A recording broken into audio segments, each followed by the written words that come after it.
Well, the D-backs have won 5 of their last 6 games here at Wrigley Field. That's dating back to last season. And they've taken the first 2 games in this 4-game set, and Bob, in doing so, they've outscored the Cubs 12-2.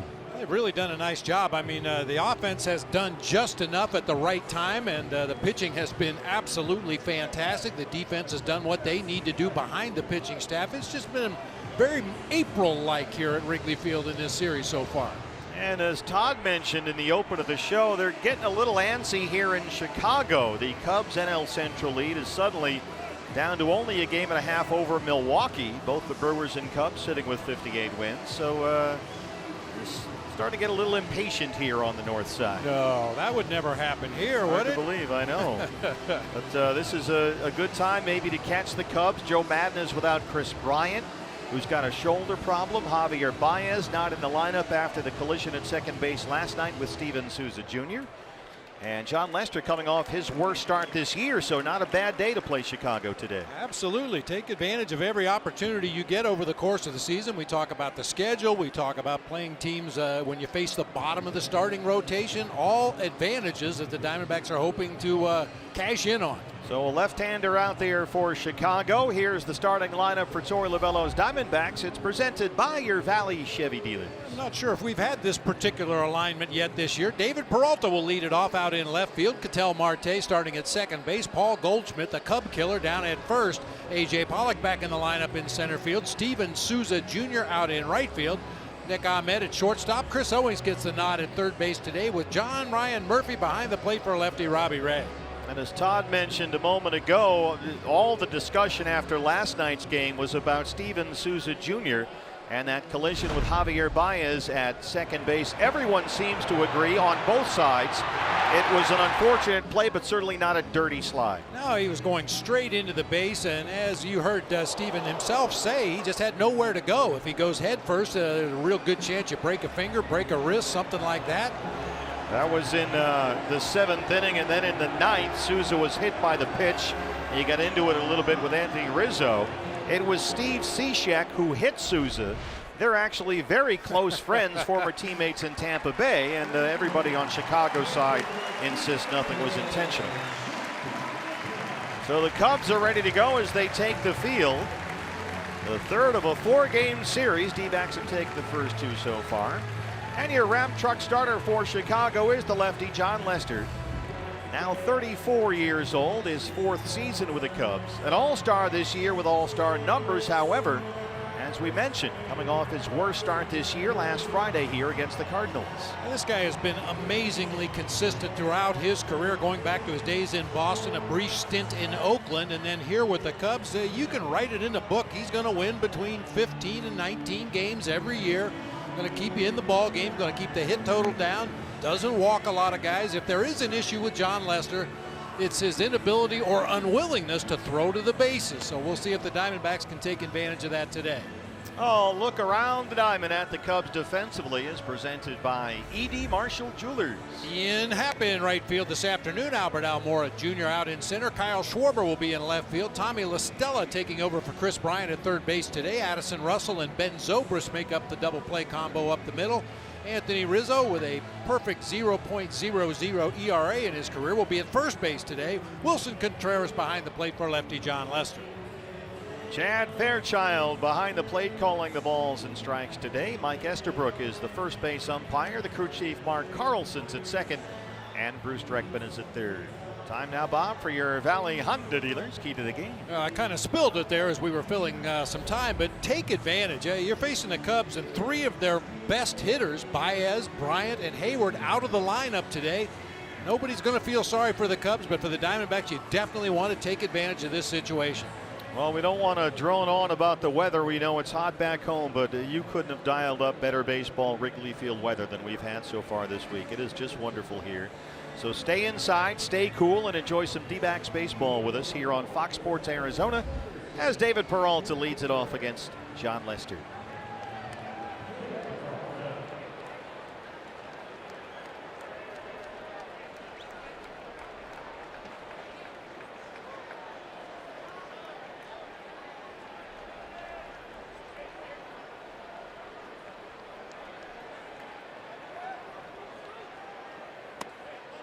David shows bunt, spins around, and looks at a fastball for strike one. We're underway.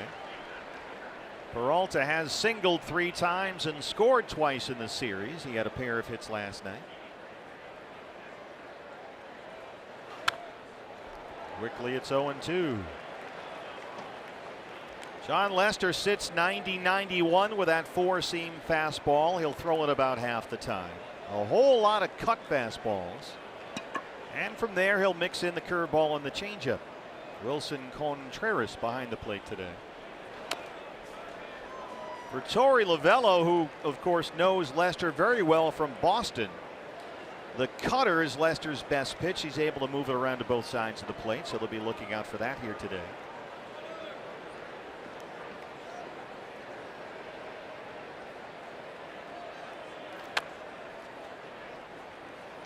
Boy, with our field mic here at Wrigley, you can hear the contact of the bat and then almost simultaneously the contact of the ball on home plate. I used to call that smothering a ball. The pitch is down in the zone. You just catch the very top part of the baseball and foul it straight down to the ground. Kind of a double thud sound.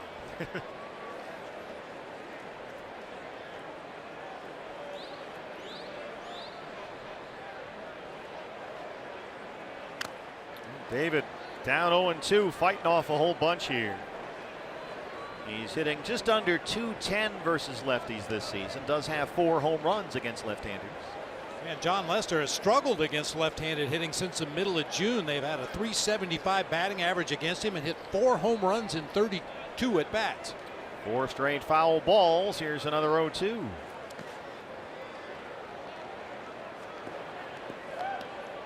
Peralta checks his swing there, lays off the breaking ball. Ketel Marte on deck.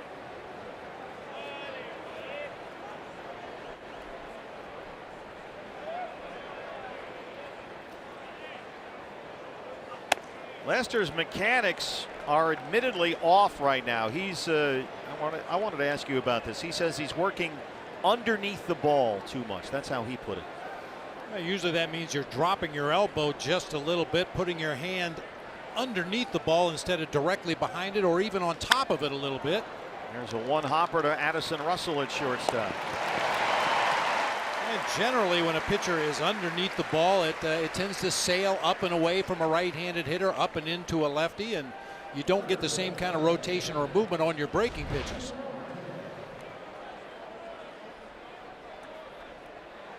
I mean, even a guy that's pitched as long as John Lester, constantly tinkering with the mechanics, especially when things go sideways a little bit. You check the video, see if everything is where it's supposed to be at the point of release, and if it isn't, you got to fix it. Ketel Marte batting in the 2-hole. There's a strike. You know, whether the Diamondbacks bunt against John Lester or not, I like the fact that David Peralta and Ketel Marte have both shown bunt. How about that? You've got the third baseman, Tommy La Stella, was way in on the grass on that last pitch. Rizzo was charging from first base. Try to get those defenders a little bit out of position and then once again take advantage. Lester has had so much trouble throwing to the bases. When he gets the ball, he's actually bouncing it over there on purpose. They're trying to figure out something so he doesn't throw it into the stands. But he has not cleared that hurdle yet. It's been ongoing for several years now.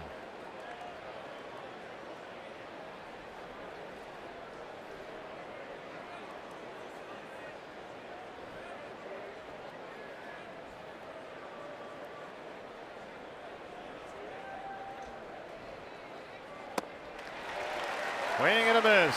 Lester gets his first strikeout. That's the changeup. Well, Lester throws his changeup a lot like Zach Greinke. It's not meant to be a swing and a miss pitch. He wants soft contact. He throws that changeup very hard, and that time got Ketel Marte way out in front of that one. Here's another look. Ground ball and a strikeout for Lester. 2 down for Paul Goldschmidt. Only hitting .277. He's got 22 homers.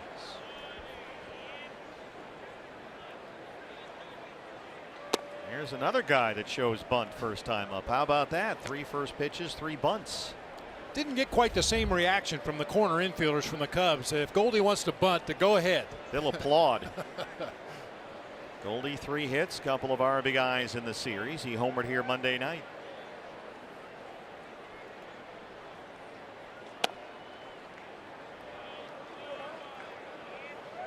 I tell you what, I'm sitting out here looking out at the Cub infield. How about that look? Ben Zobrist. Old school. The high stirrups, the all black cleats. Looks like Don Kessinger out there. Goldie blasts one toward the left field corner, and that's off the ivy. He's going to have to settle for a long single. Hit the ball a little too hard that time.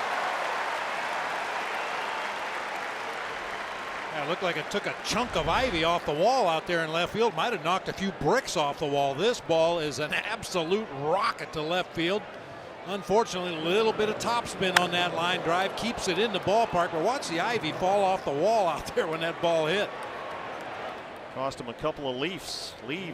Pretty nice play by Kyle Schwarber out there.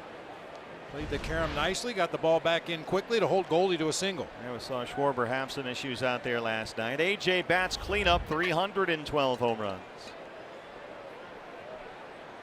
He was off last night, had a couple of hits Monday. Cubs have 3 infielders on the left-hand side. That breaking ball misses in. AJ's hit safely in 5 of his last 6 games. StatCast AI powered by AWS. There's a look at the Cubs defensively.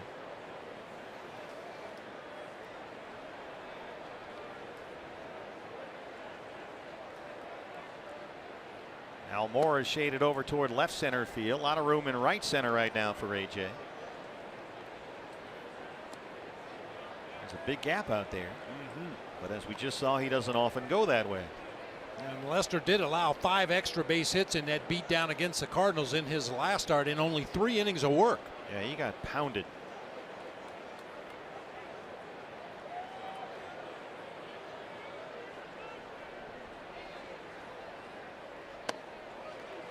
That was last Friday here versus St. Louis. 86 pitches in 3 innings. Gave up 8 runs. Most upsetting for Lester, he walked 5 guys. And that's when he said afterward his mechanics are just all fouled up right now.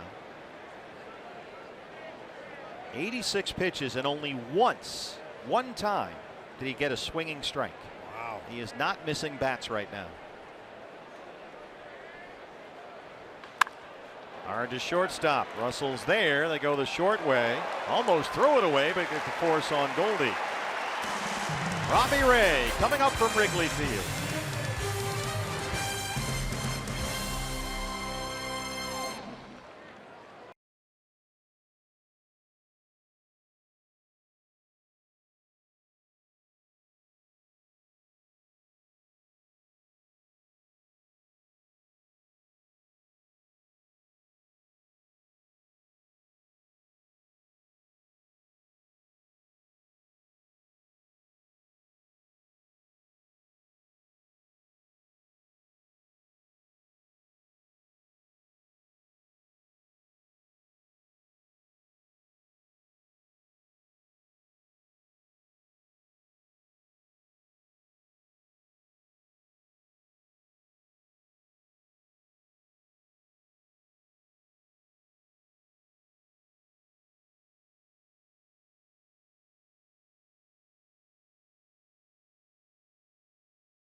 It's your Ram Truck starting pitcher for the D-backs, the lefty Robbie Ray.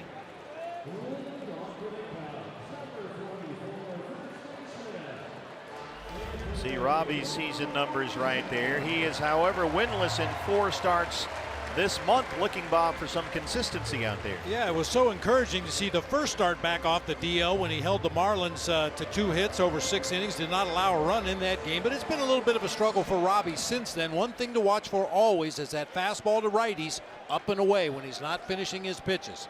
Shift is on for the leadoff man, Anthony Rizzo. Right away lands that slider for a strike. Rizzo 260 and 12 homers. Went down to the Cubs clubhouse today and talked to Anthony Rizzo a little bit, and he had a bat signed in his locker from A.J. Pollock. Oh, that's nice. I think A.J. had an inscription on it, something like the best I've ever faced or something like that. Just having a little fun with his at bat against Anthony Rizzo the other night. That was a fly out to center in the 9th inning to end Monday's game. Rizzo's first, and he insists only major league pitching appearance. Now, you called him on that, right? He's done. He's retiring. He told me that's it. He wants to retire with a perfect 0 ERA in his major league pitching career, but we'll see about that. Robbie Ray, good slider there, gets Rizzo to chase. Here's a look at the Cubs lineup. That's brought to you by your Valley Chevy dealer. Anthony Rizzo, the first baseman, going down on strikes to lead it off. Albert Almora Jr. will be out in center field. Ben Zobrist at second base this afternoon. Wilson Contreras back behind the plate. Addison Russell will be at shortstop. Kyle Schwarber in left field. Ian Happ in right. Once again, the pitcher hitting 8th, John Lester, and Tommy LaStella, the third baseman, in the 9 spot. Boy, Robbie right away against the lefty Rizzo, getting very aggressive with that slider. Now here's the right-hand batter, Albert Almora Jr., the center fielder.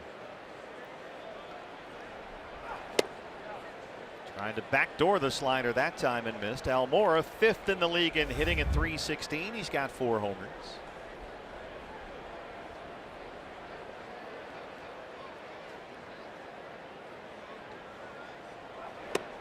He's fishing down at that corner, both with the curveball and the slider. A couple of curves that time.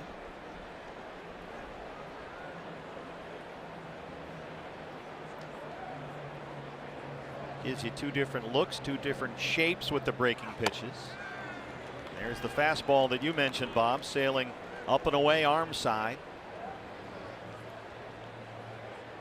And sometimes I think we overvalue it, but I like the idea of the way the rotation is set up right now. You go righty, lefty, righty, lefty, righty. Better that way than not, certainly. There's more pluses. That one just foul at third. I mean, you think about Patrick Corbin in his start here. He was fantastic, pounding that slider down and in, dotting that outside corner with the 2-seam fastball. And if Robbie Ray was following Patrick Corbin, it would be a pretty easy transition from one day to the next for the Cubs offense, because they've just seen very similar stuff from a lefty. But you wedge Clay Buchholz in between them, and suddenly you've got to change your approach from day to day. Especially both Patrick and Robbie feature that slider curveball combo. Almora fights one off and dunks it into short right field. They'll hustle into second. Souza picks it up on the line, and Almora has his 20th double this year. Long way to run in for Steven Souza Jr. and Almora in at second fairly easily. E.D. Marshall Jewelers gives us a look around the diamond at the D-backs defense today. We know Steven Souza Jr.'s out in right field. He's already been in action. A.J. Pollock in center. David Peralta in left. It'll be Chris Owings and Nick Ahmed on the left side of the infield. Cattell Marte and Paul Goldschmidt on the right side. John Ryan Murphy's turn to catch today for big game Bob, Robbie Ray. Ben Zobrist, the switch hitter. 292 and 6 homers.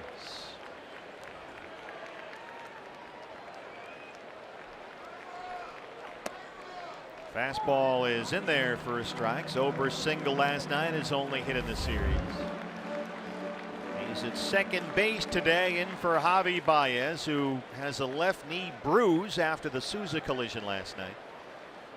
I think they should be very careful with that Baez injury. Maybe hold him out till Friday. Well, they might have to, actually. He was out there, Baez, this morning testing the knee, running in the outfield. But they decided to sit him down, at least to start this one today.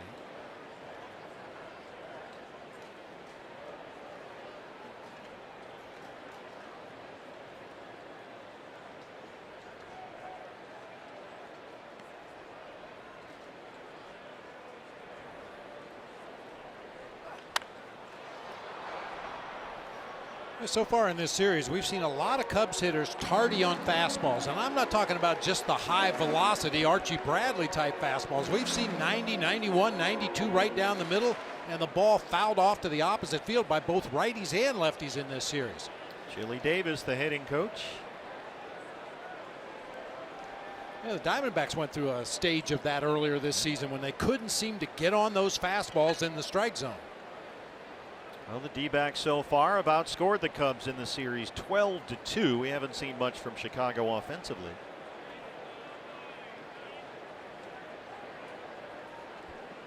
One and two on Ben Zobrist.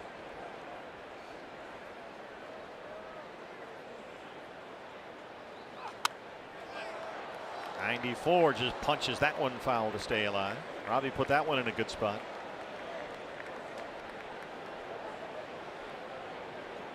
Robbie last week, when he was roughed up by the Rockies, felt like the fastball command and velocity exactly where he wants it.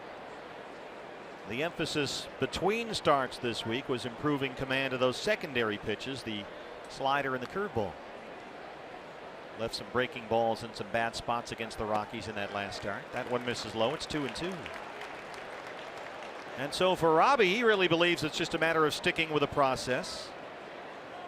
He knows he's a good pitcher, knows he can get outs, just a matter of getting those big outs in big spots.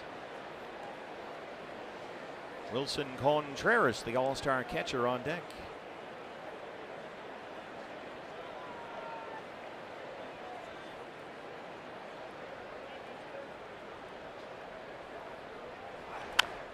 Zobrist is always a tough out. That ball fouled right over the head of third base coach Brian Butterfield, who is nowhere near that coach's box. I think that'd be something for fans. It might be of interest to them. If you go to a ball game one time, just for one inning, put the isolated camera on that third base coach. Sometimes they're standing way on the outfield side of the bag with a runner at first. Other times with a runner at second, they'll come way down the line like Butterfield is right now. Just trying to give your runner the best angle to see you as he's running the bases. A guy going from first to third, if you're farther out the line, he'll be able to pick you up much quicker. Runner at second base, you want to bring him around the bag as far as you can before either sending him in or throwing up the stop sign. He looks like the on-deck hitter. Butter and Torey Lovello, both coaches on the Red Sox staff for several years. Boy, Zobrist really making Robbie Ray work here. 7 pitch at bat, 4 fouls so far, and Robbie finally wins the battle, and Zobrist strikes out. A good slider there. A good slider with a lot of downward movement that time as it got into the hitting zone, just kind of fell down. Zobrist swings over the top for the second out. Now, talking about third base coaches, the real fun one to watch is when you have runners at first and second.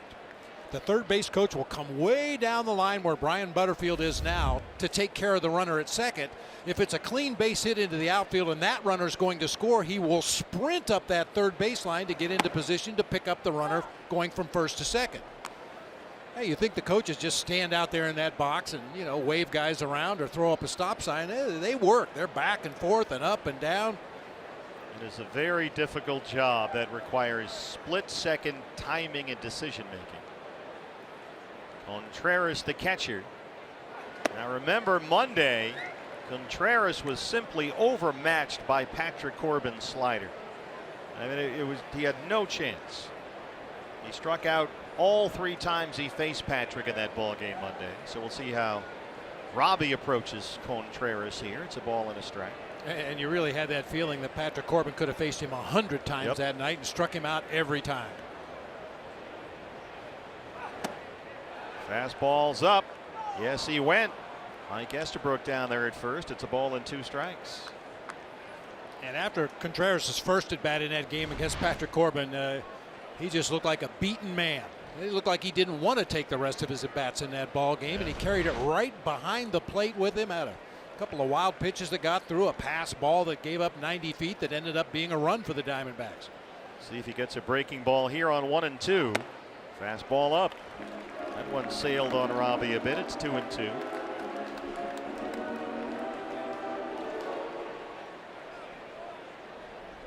Shortstop Addison Russell bats 5th for the Cubs. Almora is still down there at second. 2 outs, 2-2 on Contreras. Contreras has had 6 plate appearances in this series. He's had 7 swings and misses. Seems like more than that. Got to be a breaking ball coming here.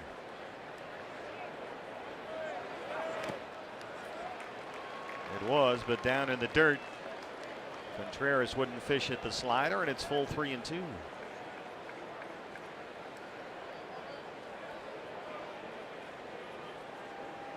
Well, it's in these moments where, as Robbie mentioned, make the big pitch in the big spot, put this guy away, strand that 1-out double back there.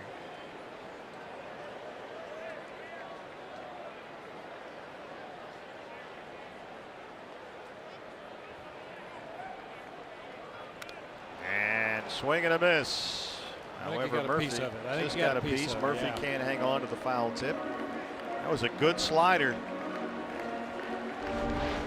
That was a good pitch from Robbie, down in the zone, working its way down and into Contreras. He gets underneath it and just does get a piece of it. Now you see how that ball was spinning like that? Is that the dot that guys are talking about that they look for? Yeah, certain guys, when they throw their slider, depending on where they grip the ball on the seams, at times it will look like there's a red dot right in the middle of the baseball as a hitter when you're looking out toward the mound. Just the way the seams rotate around the baseball and its path to home plate, guys used to call it a dot slider. Got a pretty good idea of that effect from that last replay, the slow-mo. One more time on 3-2.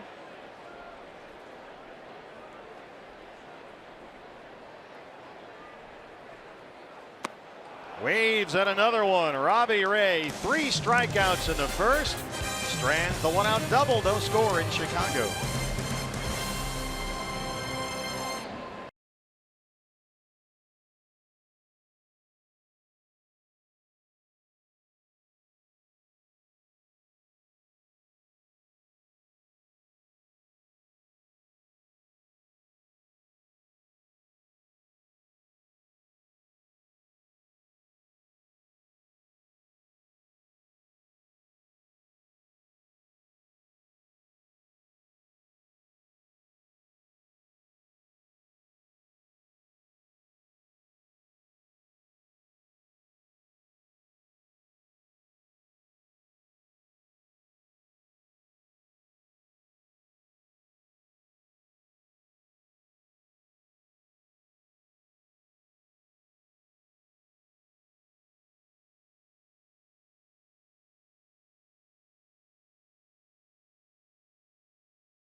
Citizens Bank Park, bases full of Phillies. Carlos Santana finds a gap, and it turns into a 3-run double. It's 6-3. Max Muncy, guess who, has added another home run for LA.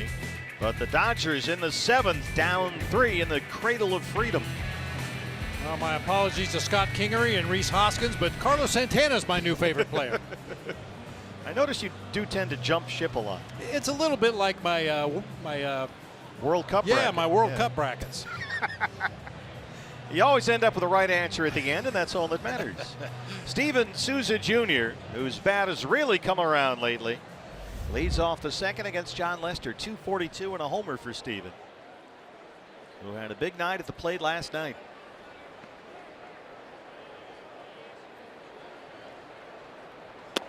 At least four of the first 5 batters have shown bunts on the first pitch against Lester. Listella comes in, now he backs off.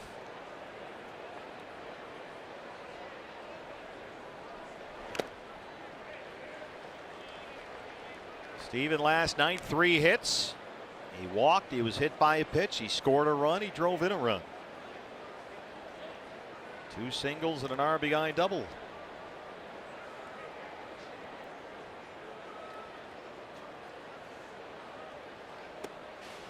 Well, that one really sailed on Lester. 2 balls and a strike. We mentioned in the open of the show that John Lester had given up 5 or fewer hits in 11 of his 20 starts this year, but there's a few Diamondbacks that have had good success against John Lester, including Paul Goldschmidt, who's now hitting a cool .600 against John Lester. Steven Souza Jr. has done a pretty nice job, 3 for 5 with a homer. A.J. Pollock hitting .333, so hopefully they can bang some hits against the Cubs left-hander today. Ahmed on deck. Souza shows bunt for the 2nd time. That drew La Stella in. Now he backs way off with 2 strikes. Here's the 2-2. Lester's issue has been walks. Mentioned the 5 walks Friday against St. Louis. He's walked 14 batters in just over 19 innings this month. And he's run it full on Souza. 3-2. Got him. 2nd strikeout for Lester. 4-seam fastball up in the zone. If you watch Wilson Contreras behind the plate, occasionally he'll sit up real high like he's going to get a high fastball and at the last instant drop down low and receive a breaking ball, or vice versa, just trying to cross up the hitters or the base coaches in case anybody's peeking as to what he's doing behind the plate. Shortstop Nick Ahmed, 232 and a dozen homers for Nick. He's got a couple of singles in the series, riding a 4-game hit streak.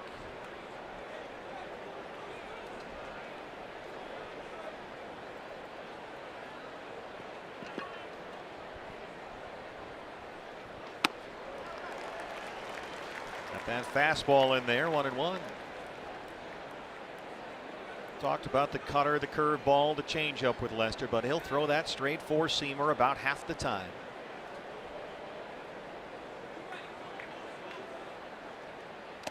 Now Ahmed trying to bunt. That was the first genuine bunt attempt. La Stella's been going back and forth in and out all game long so far from 3rd. Now he backs off with 2 strikes. And one thing about bunting against a guy like John Lester or my buddy Matt Garza, it doesn't have to be a perfect bunt. You don't have to keep it away from the pitcher like you normally try to do. If anything, you want the pitcher to field the ball. Because there's a chance he's going to throw it into the seats. Yep. Or in Lester's case, bounce it into the seats.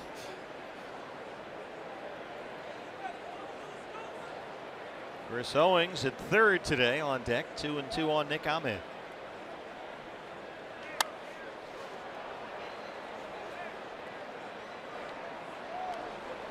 You know, it's funny because it's all something we always talk about with Lester, as we did with Garza. Much is made of it before games and maybe after games, and we're going to try this. We're going to think about doing that. It rarely ever becomes an issue in a ball game. Somehow he avoids disaster with it. Every once in a while there's something that makes you go, eee, that's a little dicey, but it's never a big problem. And I'm not really sure why exactly.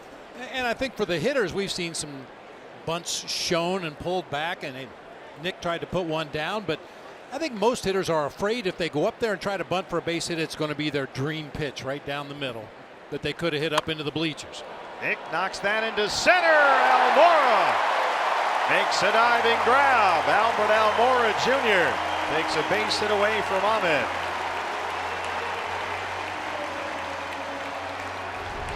Boy, what a good-looking defender out there in center field. Albert Almora, this is one of the toughest plays a center fielder will have to make. A line drive hit right at him and short, but he comes in, gets a glove underneath the baseball, makes a great diving catch. Just stayed in the webbing of that glove. It's what they call a snow cone. And with him, Nick.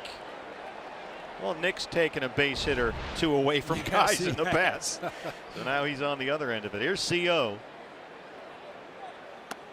Breaking ball, backdoor in there for a strike. 0-1. Owings at 197 and 3 homers. Lester showing him that curveball away.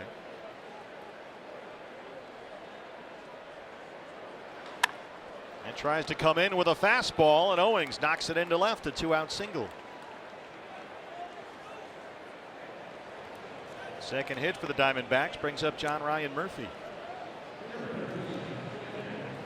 Anytime the D-backs score 5 runs or more, Taco Bell is giving away 3 free crunchy beef tacos with the purchase of a large drink between 4 and 6 the following day at participating locations.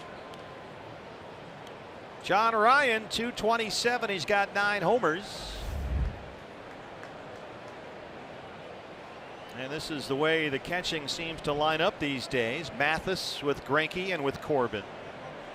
Last night we saw Avila behind the plate, the left-hand bat against the right-hander Hendricks.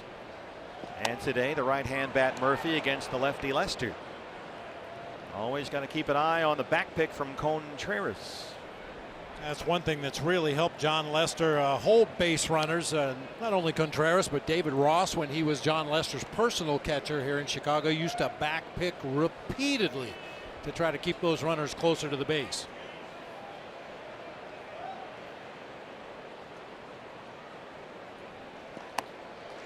Fastball up, 1-1. This is the first genuine chance to test Lester in terms of holding runners. CO, one of the fastest Diamondbacks. 8 for 11 in his stolen base attempts this year. See how Lester controls the running game. Comes right at Murphy. Breaking ball, swing and a miss, 1-2.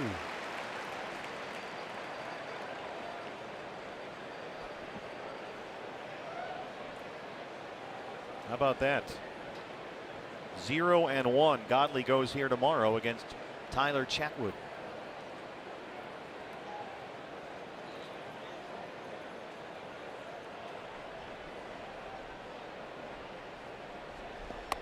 How do you survive not ever throwing over to first? It's amazing. The guy's an all-star pitcher. Just don't let many guys get on first. That's working for him so far. Been a good formula for him. But you know that he's not going to throw over there. I think guys just get a little too timid. I mean, you can see the lead that Chris Owings has over there. He probably feels like he's halfway between first and second right now. As soon as Lester picks up that foot, the first move is usually back to the base. Not this time. There goes CO. Contreras' throw is not in time. 9th stolen base for Owings, and it's a full count on Murphy, 3-2. It really is counterintuitive for a base runner. You know, you want to be careful over there. You don't want to get picked off. But for a guy like John Lester, you've got to go against everything your mind is telling you to do. Get a big lead. Go ahead and take off for second base. Don't worry about getting picked off. He's not going to throw over there. Really like to see the D-backs get aggressive and attack this guy. So far, so good. Here's the 3-2 to Murphy.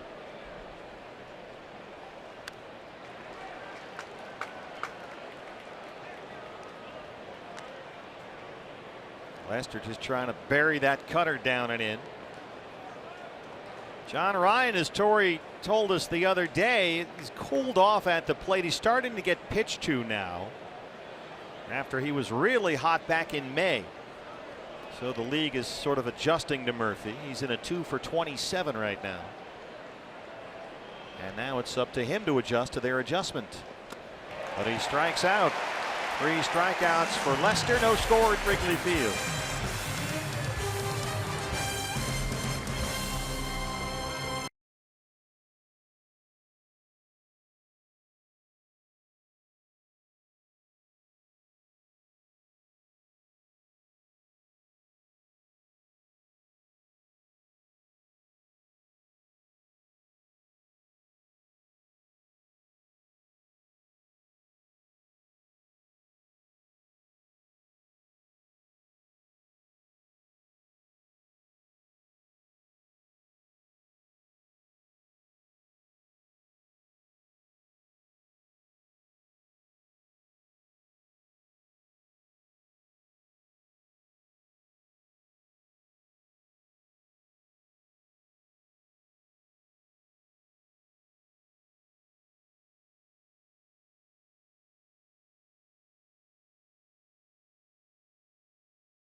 Here at Wrigley Field, D-backs and Cubs. Fans, don't forget, if you can't watch the games on TV, stream them live on your mobile device.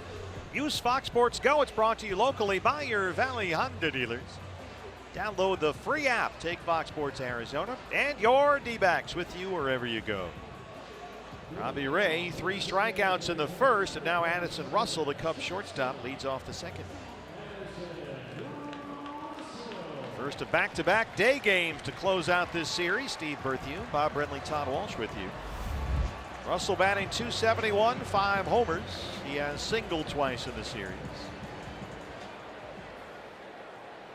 3 strikeouts for Robbie Ray in that first inning, giving the Diamondbacks pitching staff 24 strikeouts against only 3 walks against the Cubs in this series. Wow.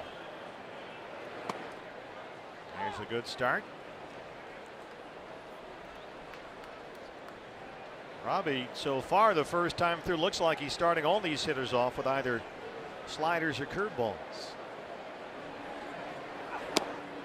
Fastball misses in. It's a ball and a strike. Russell struck out 3 times in the game last night.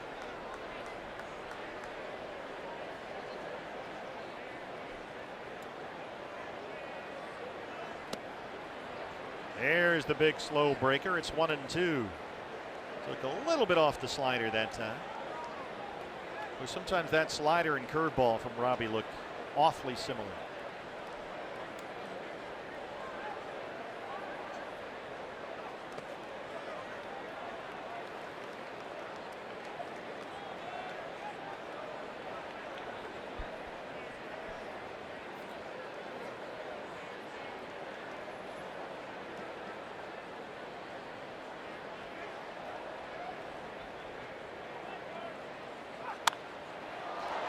In the air to right field for Souza. All right, fans, a day after every D-backs win, get 50% off all pizzas at regular menu price using promo code DBACKS50 at papajohns.com. Kyle Schwarber, the left fielder. Big time power, home run derby participant, 242. He's homered 19 times this year, but last night 0 for 4, a couple of strikeouts. D-backs will put the shift on against Schwarber.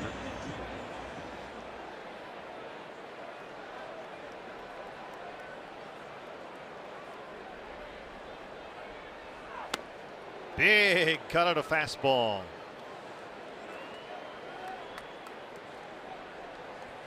No first pitch breaking ball that time from Robbie. Just bullied Schwarber that time. Well, that's a great spot for that high velocity fastball too, up there at the top of the zone. Comes right back there once again. Doesn't get the call. Looked like it might have clipped the top of that strike zone. A little too high for Chad Fairchild. It's 1-1.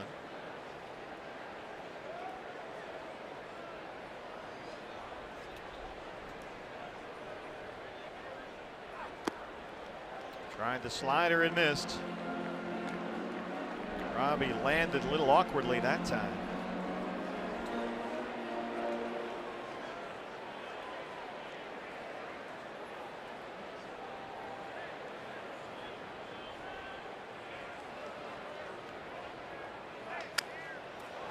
That stays fair for Murphy.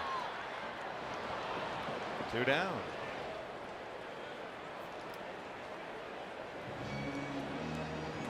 That's another one of those double cathuds right there. Just smothered that ball into that soft dirt in front of home plate. Easy play for John Ryan Murphy. The dreaded double cathud. Switch hitting Ian Happ now, the right fielder today. 258, 12 homers. Happ has single, doubled, and walked in the series so far. 6 hitters so far for Robbie Ray. 5 first pitch strikes. Yeah, the only one that wasn't was Almora, who doubled in the first, the only Cubs hit so far.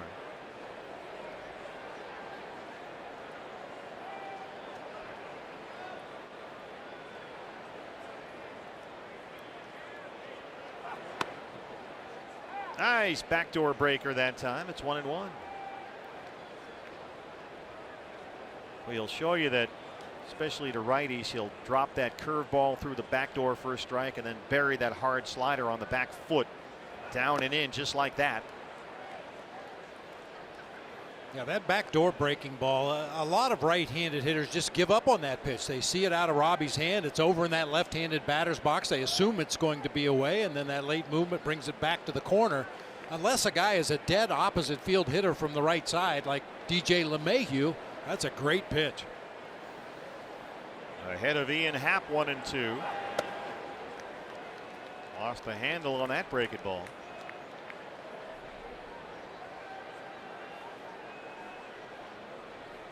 Boy, he and Lester have gone back to that rosin bag a number of times. It's not terribly hot here today, not particularly humid. It is bright and sunny, but both guys seem to have some trouble gripping the baseball.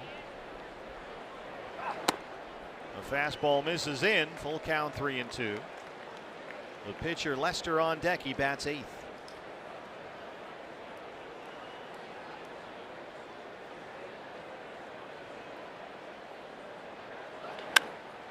There's a little tapper into the shift. Marte, the second baseman, throws him out. And Robbie Ray has set down 5 in a row. No score from Wrigley Field.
Man, he's really had a great career up to this point, and you know, it's been fun working with him the last few years.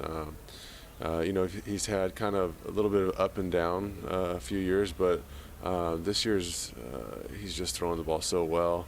It's been fun to watch, and you know, I always keep tabs on guys that I've been traded with. There's so many guys I've been traded with, so it's a big piece of paper.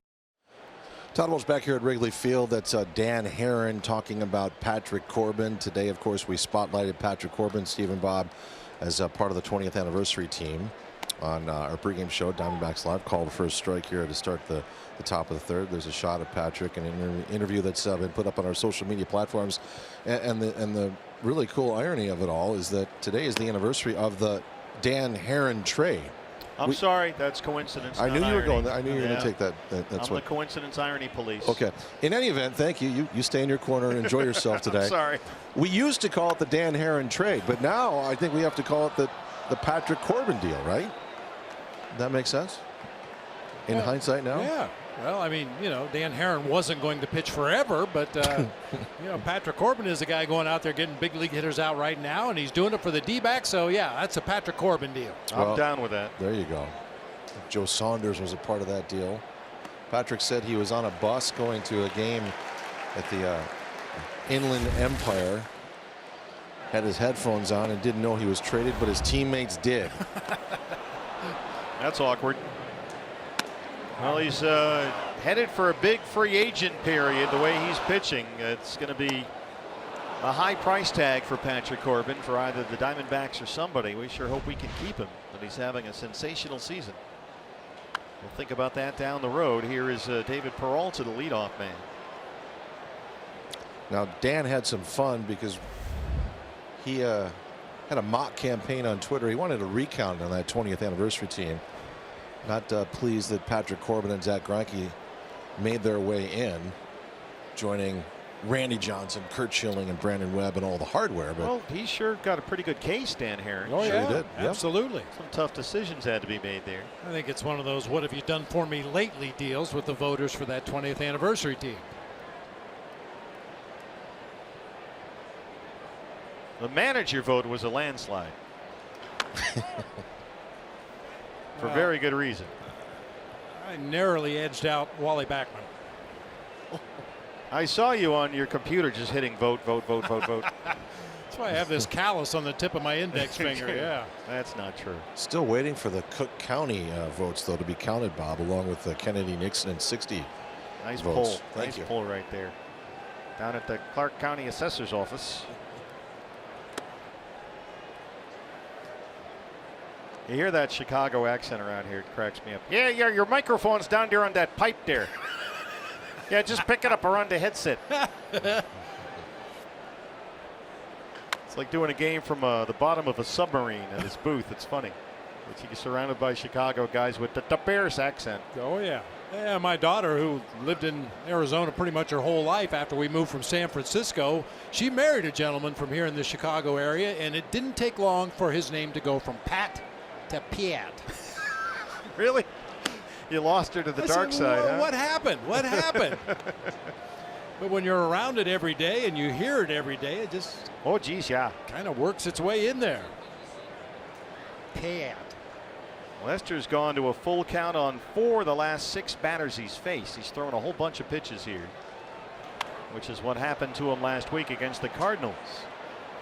And also what happened to Kyle Hendricks in the ball game last night. The Diamondbacks were able to run up some high pitch counts early in the ball game and get him out of there early.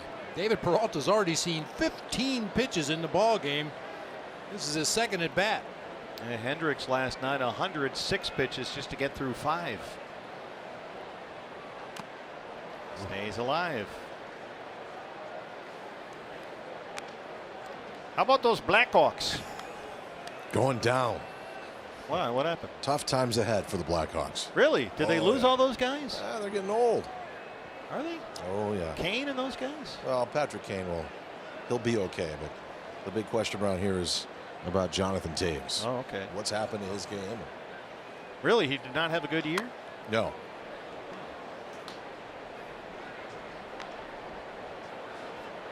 This is a great hockey town. This is, of course, one of the original 6. Hockey's always different in those 6 cities, and this is one of them. And I'll tell you, when they built the United Center, I remember coming to games early on when they were struggling, and it was like a mausoleum. And now it's the hottest ticket in town, and there's a strikeout on David Peralta. And I will say this: when you are in the United Center for the national anthem, Oh, yeah. the people around the league will tell you it's 1-0 before they drop the puck. Oh, with the horn and the organ and the whole thing. Well, Lester's now struck out 3 in a row. He's got 5 in the ball game, including Ketel Marte's first time.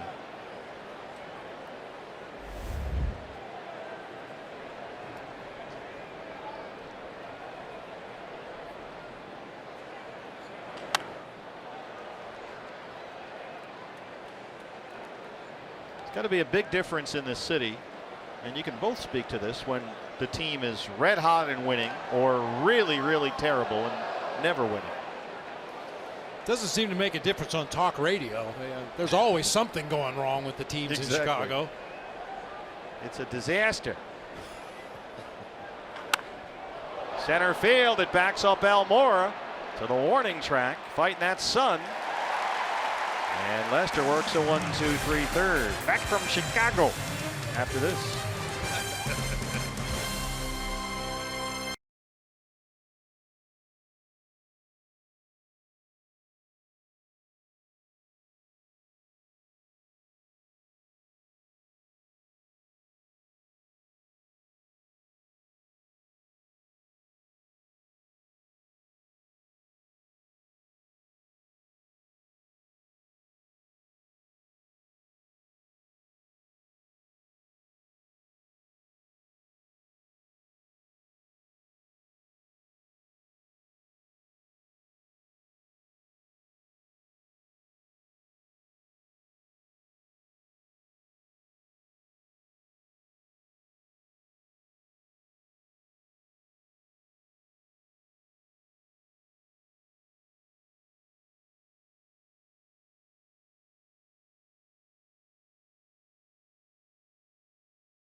Friendly confines, no score, D-backs and Cubs. Fans, secure your seats now. We got some big games coming up as part of the September stretch drive. You don't want to miss these. The Cubbies will be at Chase Field middle of September, and then the Rockies and the Dodgers. Get your tickets now at dbacks.com. Don't miss a single game in September at Chase Field. Every game is going to be huge in this tightly compacted National League West. The pitcher, John Lester, leads off the Cub third against Robbie Ray. Lester batting eighth for Joe Madden today. He does have a home run this year. Yeah, he's driven in 7.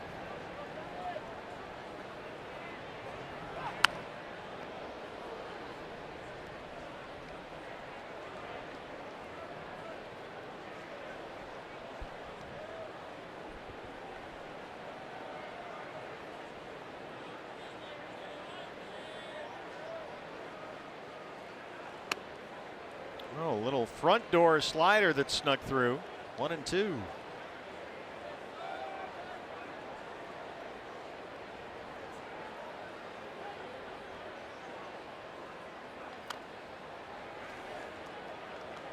Well, you forget Lester is a huge guy. I mean, he is a big dude. He's 6'4", 240. He's a horse.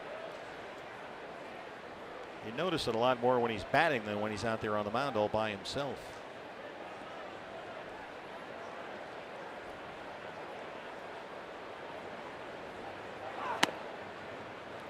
Oh, come on there, Chad Fairchild. He waited just a moment.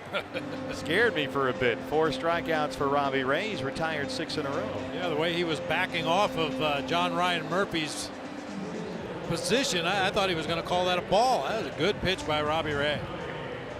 Here's Tommy La Stella in at third for Chris Bryant, who's still bothered by a left shoulder problem. 277 for La Stella. He hit into a double play as a pinch hitter in the ball game last night.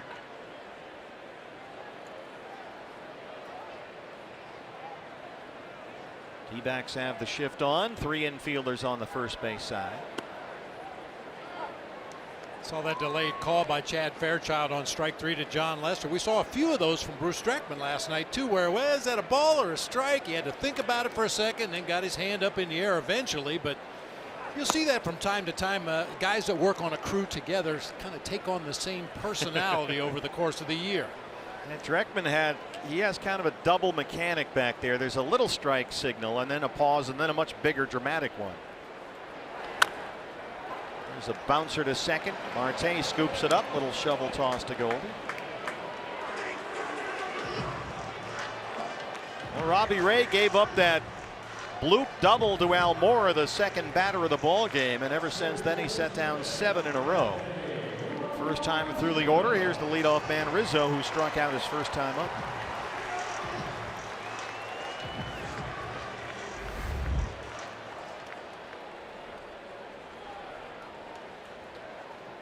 So far Rizzo has singled and walked. He is 1 for 8 in the series.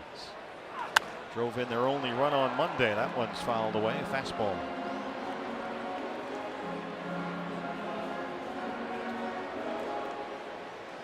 They'll leave the shift on against the left-hand batter.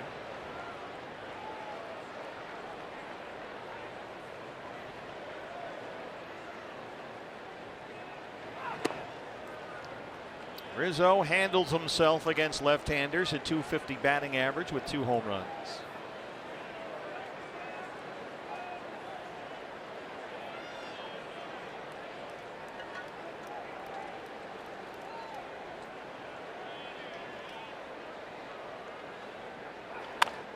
This is bounced over the mound. Look at Nick Ahmed. Oh! He had a range way over to his right and then throw back toward first. Nick Ahmed, time after time, makes it look so easy. Scoreless at Wrigley.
Celebration of the D-backs 20th anniversary continues as Fox Sports Arizona brings you a brand new show on the D-backs 20th anniversary team. You'll meet the 15 players and the one manager chosen to be part of the all-time team. The D-backs 20th anniversary team debuts Sunday after the Diamondbacks and Padres game, only right here on Fox Sports Arizona. The great Josh Kellman producing that masterpiece. Here's Goldie to lead off the fourth against John Lester, who has 5 strikeouts so far. He's given up just 2 hits. And again, a Diamondback hitter shows bunt. Listella's going to wear down a path, charging in from third. The only guy to actually try and bunt that I can recall, Bob, was Nick Ahmed. Yeah. But just about every batter has shown it on the first pitch of the at-bat. And I still think it's worth a try. We know about John Lester's issues, and Tommy Listella down on third base is a subpar defender at best. I mean, it has happened a couple times this year with Javier Baez at second and Listella at third, and Joe Madden will flip-flop them depending on the batter at the plate and where he's most likely to hit the ball.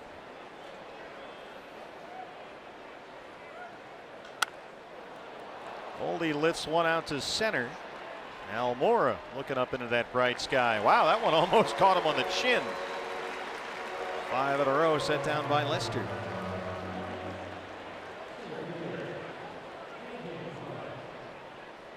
Here's AJ.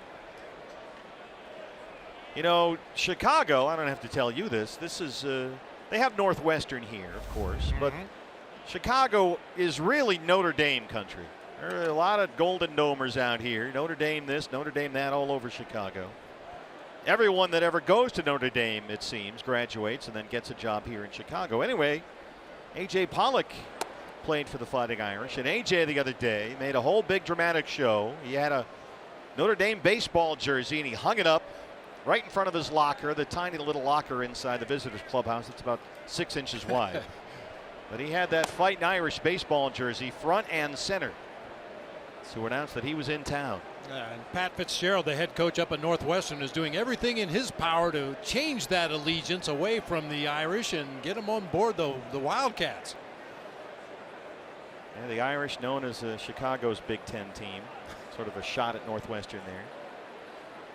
Although last spring it was Loyola country, the basketball team around here. That was fun to watch.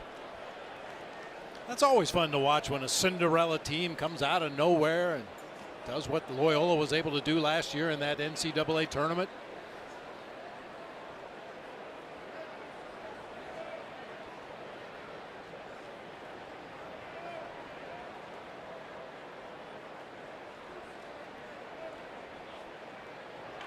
AJ hard, but right at Russell at shortstop.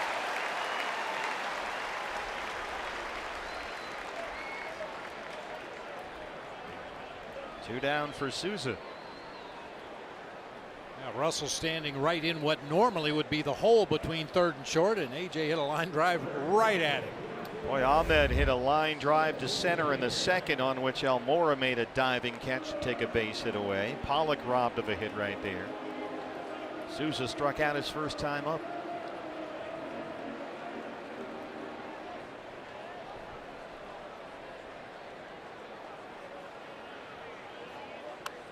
And Souza shows bunt, pops it up. Contreras can't get there, 0-1. And again, Listella running way in from third. Wilson Contreras just fired that foul ball over the roof of the stadium on the third base side of the field. Well, he likes to show off that arm.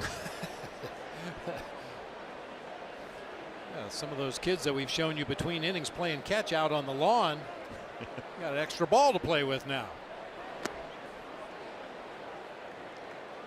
If only we could get our director Brian Moss to take that shot once in a while. Maybe we could see the ball. Oh boy. See, aren't you glad you're back, Mossy? Brutal, isn't it? Cutter misses in. Kind of remind me of BK Kim when he got his first save at Yankee Stadium after the 0-1 collapse. Oh, he threw it out, yeah. He fired the ball out into Monument Park when we tried to give him the ball. He didn't want it.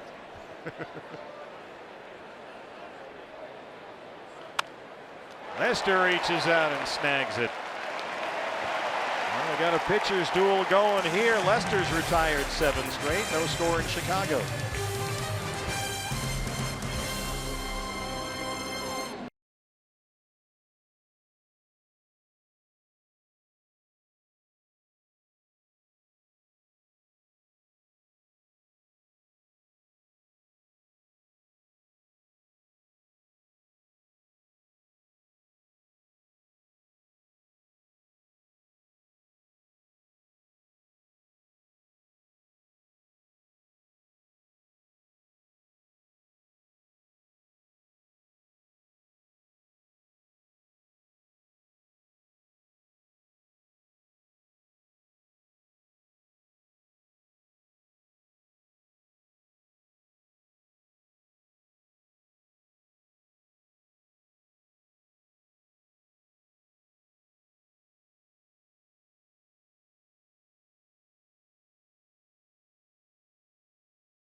We're just about 10 minutes north of there.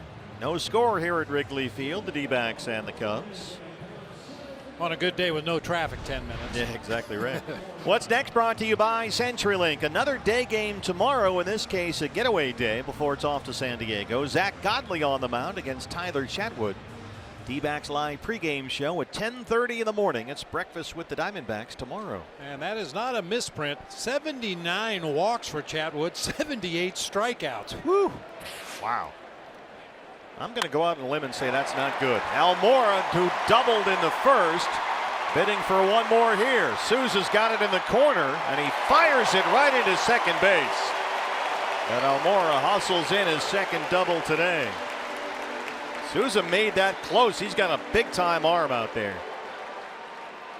And just a little too much momentum carrying him toward that foul line. Had to get over there in a hurry so that ball didn't get all the way down in the corner. It took him just a minute to get his feet underneath him and turn around and fire to second base. Yeah, he does have a big arm. I mean, this throw is on the fly, and it's right there from deep in the right field corner.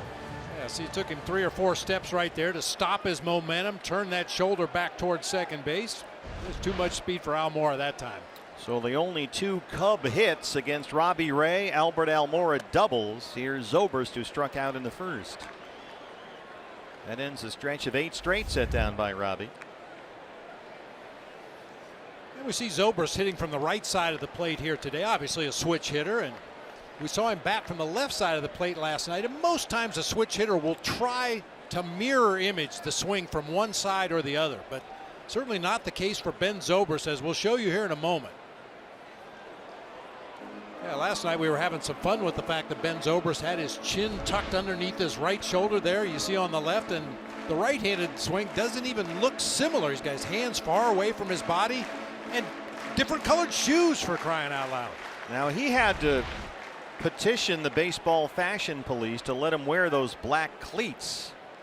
Those were against the rules. You have to have, I believe it's at least 50% of your team color on your shoe.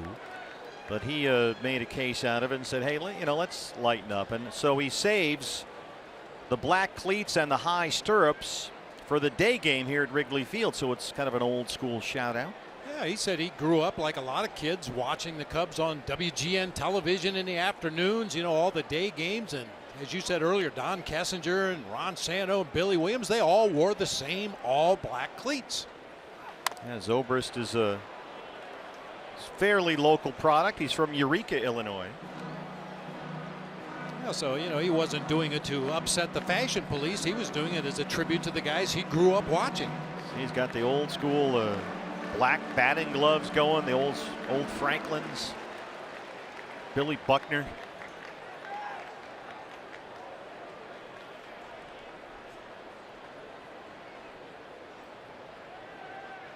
Robbie with some work to do here after the leadoff double. That one's going to get through and bring in the first run of the ball game. Zobrist an RBI single, and it's 1-0 Chicago.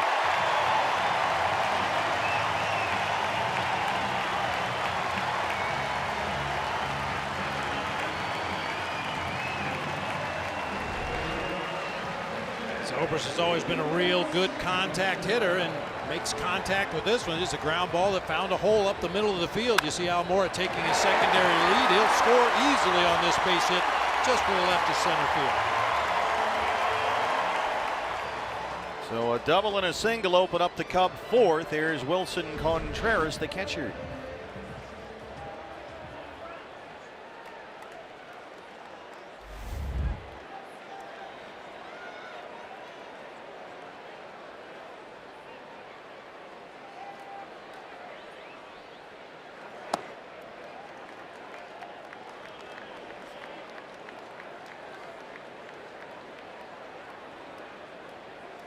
Contreras is hitless in the series. He struck out 4 times.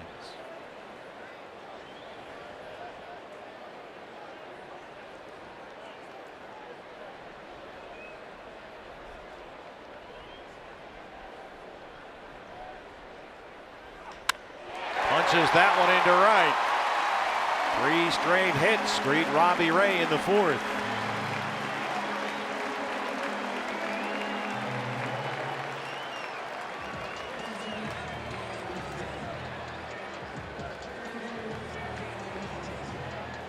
Hit the pause button momentarily as John Ryan Murphy and Nick Ahmed go to the mound to talk to Robbie Ray. Just kind of slow things down a little bit, try to steal that momentum back away from the Cubs offense. And now Mike Butcher, the pitching coach, will join the conversation. Robbie's been really good this year, the second time through the opposing lineup, a .224 batting average when facing a lineup for the second time. We've seen things go haywire, though, a number of times recently. Robbie won at Miami in his return from that oblique injury that cost him 2 months. 6 scoreless against the Marlins, but since then 0-2 in 4 starts. He's given up 17 runs in 20 innings coming into today. And he's got a lot of work to do here in the 4th, already down 1-0. The batter is Addison Russell, who flied out his first time up.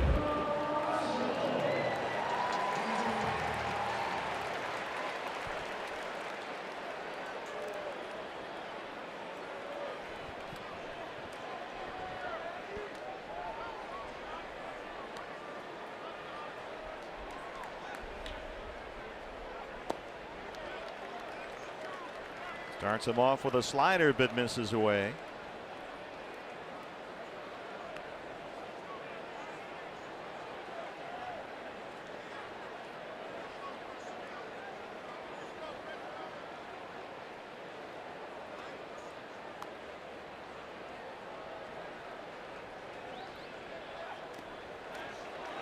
Another one rolls away from Murphy, but everybody stays put.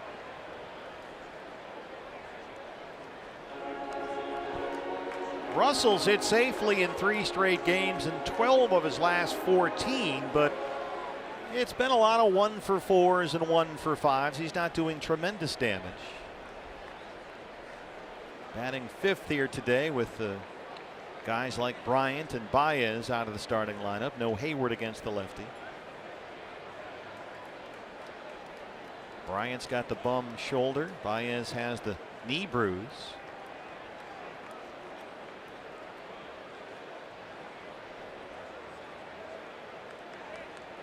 So Robbie's missed with 2 sliders behind 2 balls and no strikes. Goes back to the slider against the swing and a miss.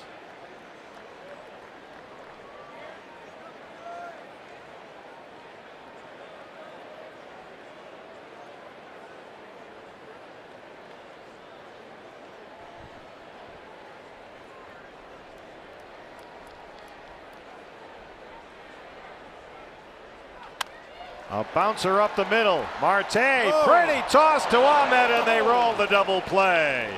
How about Ketel Marte?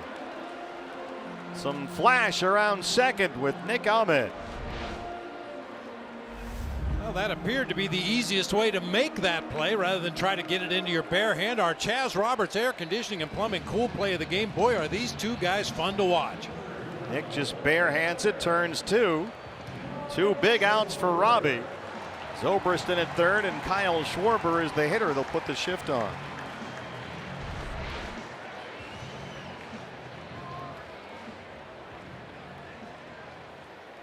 Well, that play used to be really frowned upon back in the day. Why? Even if you got the outs, they wanted everybody to do things fundamentally right, even if it meant only getting one out on that play. Take the ball out of your glove with the bare hand, give a good underhanded feed.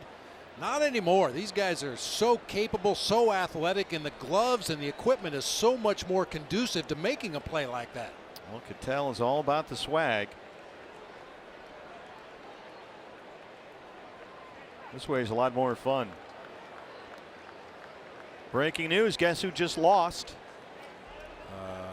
The Dodgers? Yes. Oh, darn. It's a final at Philly. So as of this moment, D-backs and Dodgers tied for the lead in the National League West. Philly got homers from Hoskins and Kingery, a 3-run double from Carlos Santana.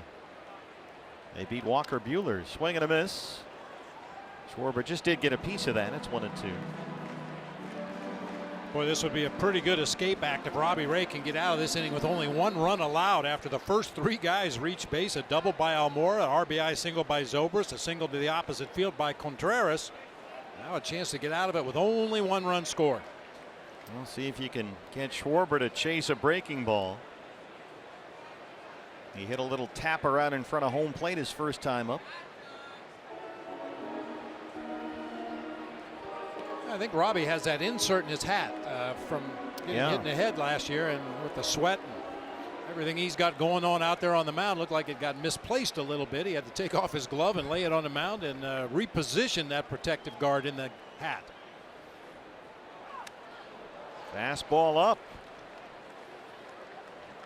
That's a good place to throw a fastball to Kyle Schwarber. He's a really, really good low ball hitter.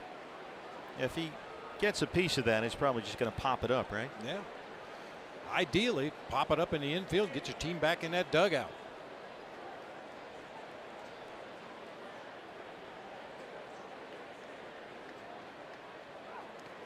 Nice. Zobrist well off third, and he's in there somehow. And Zobrist was halfway down the line. They threw down there. It sure looked like they had him, but Bruce Dreckman says safe. There's no doubt the ball beat Zobrist back to the bag. The question is, was CO able to get the tag on him? Watch the right arm come up and over the glove of Chris Owings. I think CO saying he got him in the rib cage right there. Definitely missed the right arm. Headsets are coming on. Hey, if you can get out of this inning, it's worth losing a challenge. Let's have a look. Does he get him on the side? Yeah, he's out. That's a difficult call for Bruce Dreckman. You can see his feet there from where he's positioned. He can see the oblique on Zobrist from where he was standing. That's a tough call for him. The players have seen the replay on the big board here at Wrigley, and they're already walking off the field. Kyle Schwarber's going back to the dugout to get his glove and head to left. Yeah, they've punted. Looks like here's another look. CO falling back away from Zobrist, extends the arm out there and clearly got him.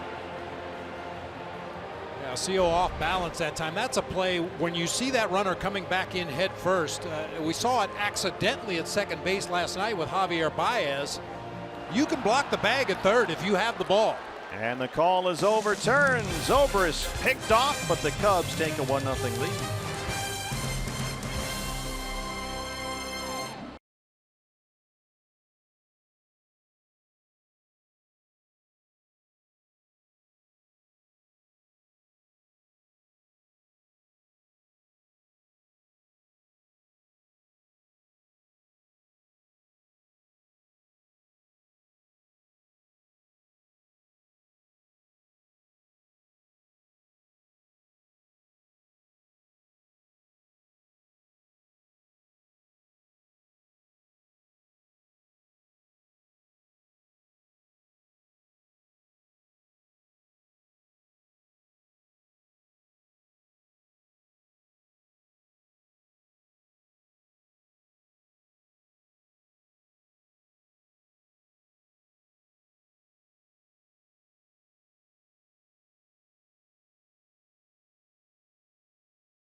Look at Robbie Ray and Stephen Bob real quick, just as you look back on that inning and as he limited the damage. It was, I think, an interesting conversation we had with Torey Lovello today about Robbie admitting not too very long ago that he feels like he's putting too much pressure on himself to do more, and looking back on the All-Star season that was, and Torey's response to that today. And Bob, I'm curious your take on this. He just said, look, he has to find a way to regulate that pressure, self-imposed or not. Said they worked on the breaking balls kind of loose during these days between starts. And there's a shot into Zobrist returns the favor after he was picked off third. That's the second time today that Nick has had a base hit taken away out there in center. But Bob, I'm wondering what you think Torey is trying to say about finding a way just to regulate that pressure that you put on yourself as a former All-Star, trying to find your way back to that. Well, you know, obviously if there are mechanical issues, that's something you work on your side sessions between starts. But if it's a psychological issue between your ears, that's why a lot of teams are hiring psychologists, psychiatrists to sit down, talk to the players about insecurities and confidence and all those kinds of things. But yeah, this is the big leagues. This is professional baseball. Sometimes you just have to figure it out on your own. And I'm sure Robbie has asked his fellow starters in the rotation, maybe asked some other starters, you know, how do you get over that hump? How do you get back to where you were mentally? And you saw him in the second half of the season when he got hot and got on that run. He was just going to punch you in the face. I mean, he did not mess around out there. Here it is. Good luck, you're not going to hit it. He bullied guys all last year. No nibbling, no working counts. I'm going to try to get you out with 3 pitches and see you later. This is out to right field. Ian Happ near the warning track. Right sky up there. 9 straight set down by Lester. Yeah, it's a really tough sun right now. I made the mistake of making eye contact with Robbie Ray in the lobby of the hotel this morning, and I forgot it was game day. Uh-oh. Yeah, you're not supposed to do that. It was a throwback to walking into Randy Johnson on game day back in the day. And I saw that look, and he clearly obviously had the big hurdle with the oblique, and there were the struggles early in the year, and you just sense that he's just trying to maybe get a little ahead of it all too quickly. Yeah, he's got the headphones in, the wireless ones, and he's kind of walking around with that 1,000-yard stare. John Ryan. So you went up, hey, Robbie, how you doing? How you doing? I said, huh. And then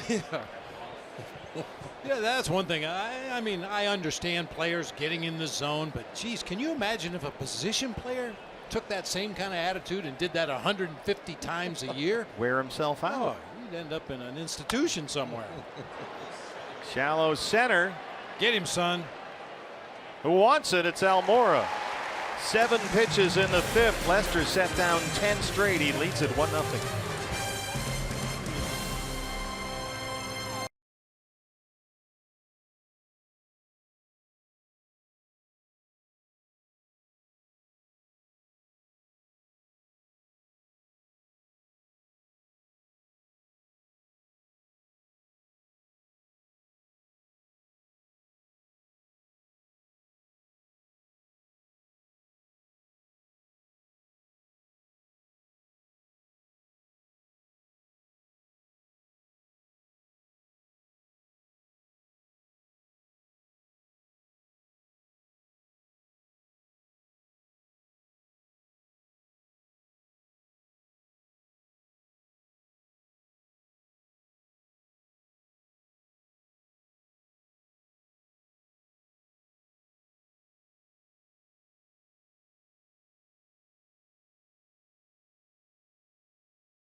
Go. Cubs 1-0 over the Diamondbacks from Chicago. Saturday, one of baseball's biggest rivalries gets renewed. It's the Cubs and Cardinals. Coverage starts 12:30 on FS1. You can stream the game live on the Fox Sports app. Another gorgeous day in Chicago. Pitchers duel between two left-handers, Robbie Ray and John Lester. There's the river by the hotel, right in downtown. I'd like to go under there and go to the Billy Goat Tavern. Get some cheeseburger. Yeah, for St. Patrick's Day, they dye that river green. Yeah. How do they get that out? It just washes away? I think eventually it washes away. Schwarber was up in the bottom of the fourth when Ben Zobrist was picked off third to win the inning.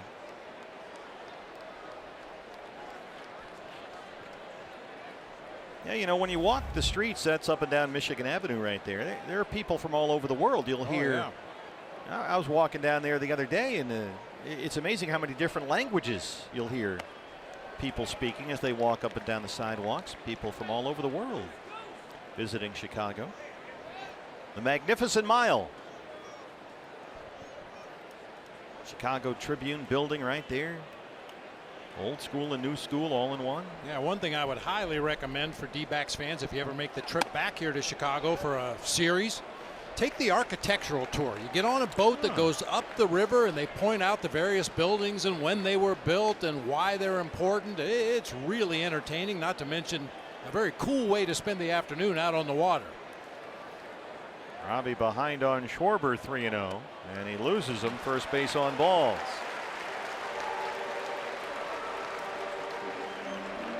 Yeah, there it is. Michigan Avenue right there, the bridge which goes up and down for the boats. Now that bridge right there is not far from the House of Blues where the Glenn and Bob band used to play. Len Casper, my former partner over on the Cubs side on television, wasn't a golfer, wasn't a bowler, but he wanted to do something to help raise money for Cubs charities here in town. So he said, hey, what about a concert? Schwarber bluffs and holds, double play ball. Ahmed and Marte turn it. Schwarber took off for second, stopped halfway, but the Diamondbacks able to turn two. Did I mention these two guys are going to be fun to watch? That's two double plays in 2 innings. And the thing is, it seems like both of them are able to turn up the dial just a little bit when necessary. You got a fast runner at first, a fast runner at the plate. They're able to speed their game up. When they have time, like on that particular play, they're very sure to handle that ball properly. Quickly 2 down. Here's the pitcher Lester, who struck out looking his first time up today. So how often did you guys do that event? Well, we did it, let's see, we did it about 7 years, I guess. Wow. 6 or 7 years, and got to actually stand on the stage at the House of Blues. I've told this story in the past. We were standing backstage ready to take our turn on the stage, and one of the guys standing back there said, you know, the Who played here. At that time, I knew 2 chords. I've learned a third one since, but man, talk about pressure. Did you smash your guitar like Pete Townsend or anything? I probably should have before the song started. What does Len play? Len plays bass and sings. Okay. Working Cubs TV just to our right here with JD. Robbie Ray gets the double play ball and the strikeout. It's a 1-0 game through 5.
Here's our showstopper, Bryce Harper. There it goes in Milwaukee. The Cubs only a game and a half ahead of the Brewers for the National League Central lead. And the Nationals all over the Brew Crew, 7-0. Bottom 6 right now at Miller Park. Cubs and Brewers have 6 games in the month of September. Those could turn out to be really big games. That's actually become quite a big deal in this part of the country. How far is the drive? About an hour and a half, 2 hours? From downtown, it probably takes 2 hours. So you go back and forth, Brewers fans and Cub fans, both in the NL Central. You know, and Cub fans had such a hard time getting tickets here to Wrigley that many of them make that trip north to the point where there would be 35,000 Cub fans at Miller Park. They dubbed it Wrigley North, which, you know, really set off some of the cheeseheads. Oh, they got a beautiful ballpark up there, Miller Park. And the sunshine and the bleachers here at Wrigley today. Robbie Ray leads off the 6th. John Lester has retired 10 straight batters. And he's only given up 2 hits, a single by Goldie in the first, a single by Chris Owings in the second. And we mentioned his disastrous last start here Friday against the Cardinals when he needed 86 pitches to get through 3 innings and was pulled after that. How about today? 76 pitches to get through 5.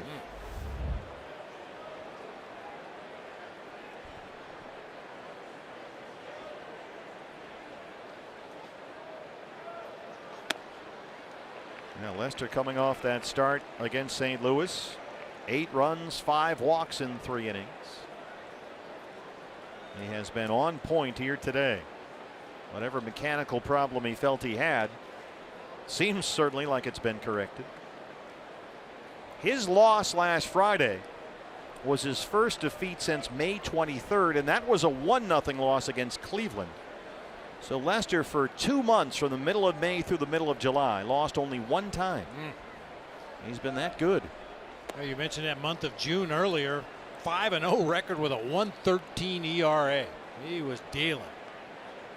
Yeah, for that 2-month stretch, 12 starts, he went 10-1 and had an ERA under 2.5. He's running full on the pitcher Ray, 3-2. And there's a swing and a miss. 6 strikeouts for Lester. You know, talking about that Cubs-Brewers rivalry, they played 11 times already this year. The Cubs have won 8 of them, and pretty handily too. That's a problem for Milwaukee, and they're getting pounded today.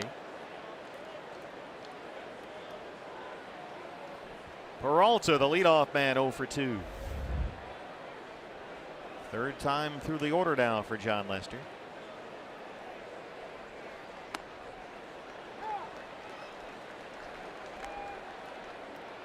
Cubs 1 run, 4 hits. D-backs no runs, 2 hits.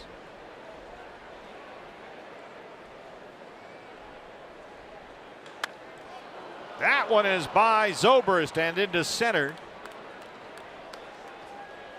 David Peralta with a 1-out single. D-backs first base hit since the 2nd inning.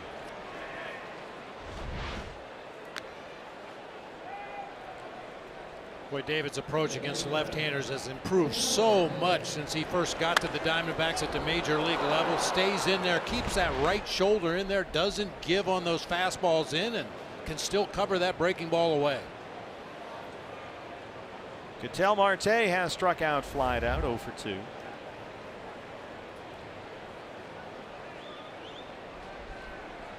Wind is blowing pretty steadily toward the left field foul pole right now. So if a right-hand batter pulls one down the line, the wind, as you can see, might take it foul.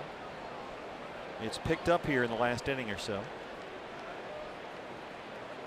A little shy of 3 o'clock local time here in downtown Chicago.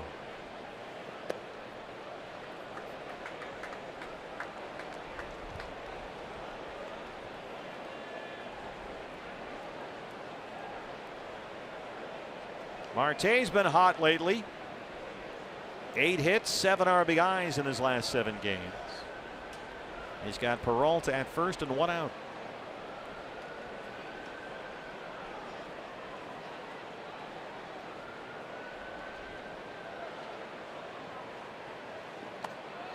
Fastball misses up. It's 3-0. Goldie on deck.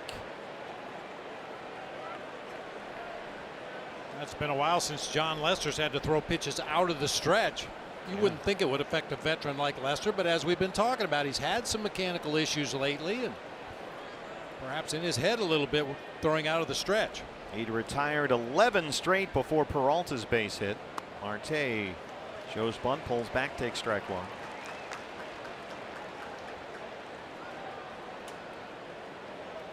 I just don't think a bunt right back directly to the mound would be the worst thing in the world right now. There's no telling what would happen. Yeah, as we saw on the comebacker that Souza hit back to the mound, he would rather run over there and underhand it if at all possible. So if you can, just bunt it back to him on the third base side.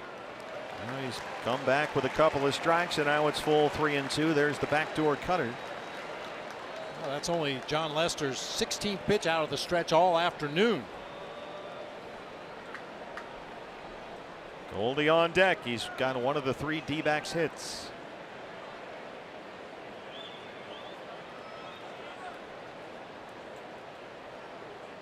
Peralta holds it first. Here's a bouncer to short. Russell. Zobrist for 1, and that's it. Yeah, fortunately for the D-backs, just not hit hard enough that time for the Cubs to be able to turn 2, keeping the inning alive for Goldie. Goldie has singled and flied out to center. He's got 4 hits in the series.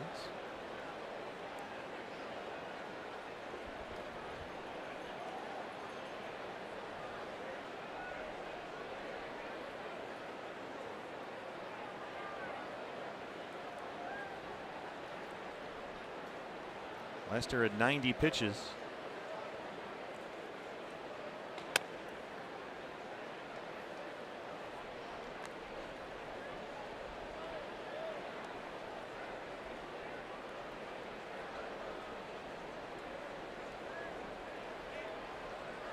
Pretty good numbers for Paul against Lester. 6 for 11 with a home run. 1-0 is in there. If it weren't for the topspin he had on that line drive back in the first inning, he'd have another home run against John Lester. He hit the living daylights out of the ball, banged it off the ivy out there and left, and Kyle Schwarber was able to hold Goldie to a single.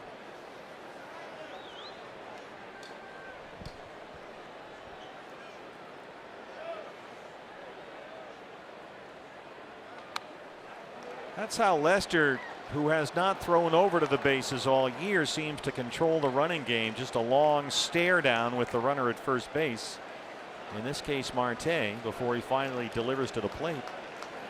As I mentioned earlier, instinctively as a base runner, you got that pitcher staring right at you, and it's tough to fight your own instincts and go ahead and go. Get a big lead and take off.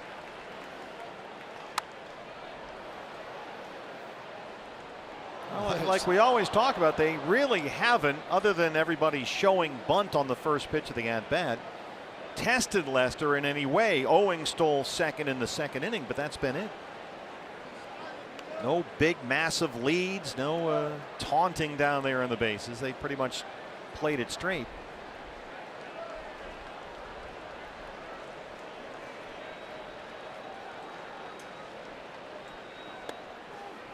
Contreras, boy, he gets it down there fast. Yes, he does. Wow. Quick release, strong arm. Before you can blink, it's down at first. Occasionally he will take a pitch away from his pitcher in his haste to get rid of that ball down there to first base, but boy, as a base runner, you have to be on your toes at all times. That is really close. We're hanging on by a fingertip that time. 2-2 on Goldie. Marte at first, 2 outs. Got him. 7 strikeouts for Lester. D-backs trail it 1-0.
1-0. Calling all Wildcats. Join D. Baxter and Wilma for D-backs U of A night at Chase Field, September 6th. Get a custom D-backs U of A cap and a discounted baseline reserve ticket, all for only $25 with our special event ticket pack. You can get yours at dbacks.com/wildcats. Todd Walsh has already got his cap. Tommy LaStella, the third baseman, the number 9 hitter, leads off the Cubs 6th against Robbie Ray. Tommy LaStella has reached first base 3 times already this year on catcher's interference. So he's got a knack for that. Swings late, stands deep in the box. And John Ryan Murphy's been warned about it to sit back a little bit farther. John Ryan's been clipped a couple times already this year. And when you have a guy like LaStella who has mastered it as an art form, you've got to make sure you're back there a little bit farther than normal. Yeah, look at that back foot almost over the chalk line. That's pretty much gone anyway. Fastball's a strike, 1-2. Back in my playing days, Dale Berra was the best at that. He played for the Pittsburgh Pirates. Of course, Dale Berra, the son of Yogi Berra. It seemed like he used to swing straight down at the dirt behind home plate rather than try to attack the ball in the strike zone. He got me a couple times, but I learned my lesson. Well, Estella in at third today. Still no Chris Bryant, who has some soreness in that left shoulder. That's been a problem for Bryant for much of the year. Had him on the DL for a while earlier this month. They're hoping rest will avoid another stint on the disabled list. Marte cleans that one up in front of Ahmed.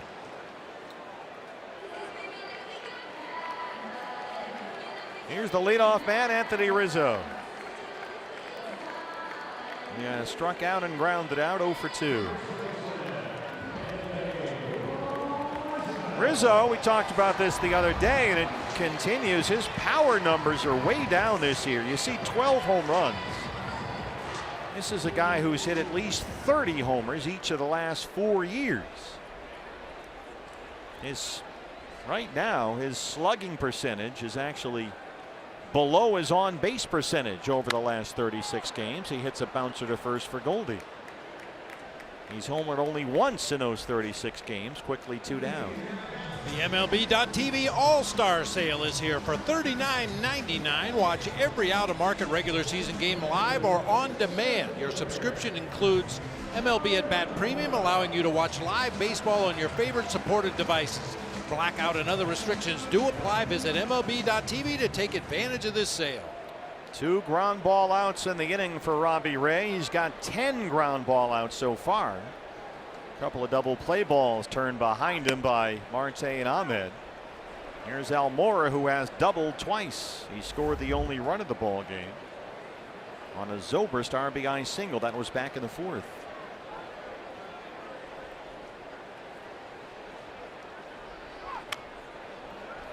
Oh, and 2.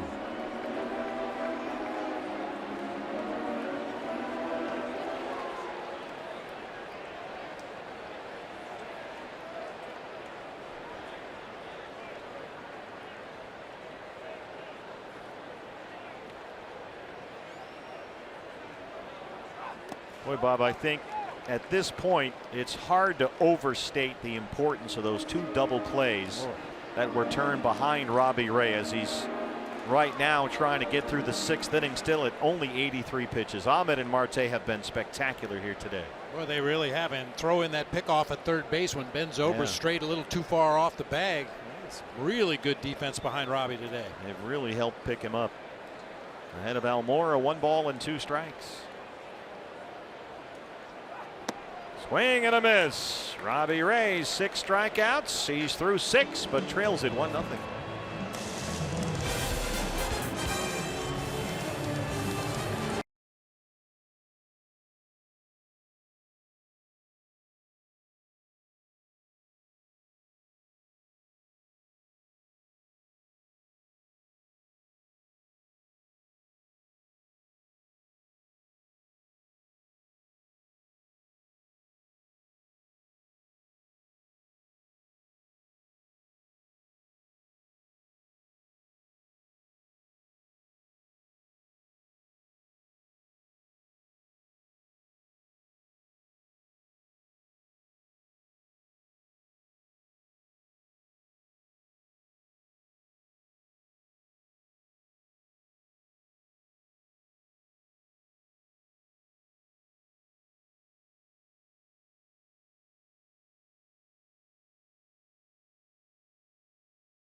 Center's eye on the game. John Lester's 6 scoreless innings. He's got 7 strikeouts. At one point, Bobby set down 11 straight. Yeah, John Lester's all about location and movement. Cut fastball into the righties. He'll sink it away from the righties from time to time. Throws that hard changeup, but everything around the edges. That's what the good ones do. D-backs really have not threatened Lester at all. Goldie singled in the first. Owings singled in the second. Peralta in the 6th. And that has been all the offense. Pollock leads off the 7th. He's 0 for 2. Lester just a tick under 100 pitches here.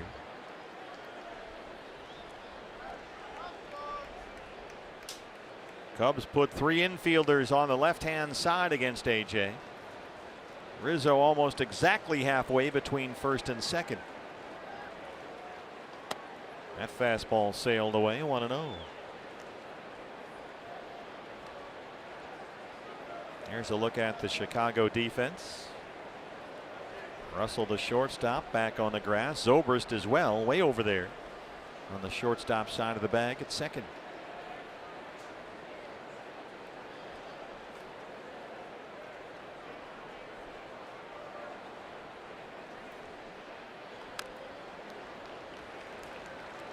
Lester able to get that cutter in there. 1-1.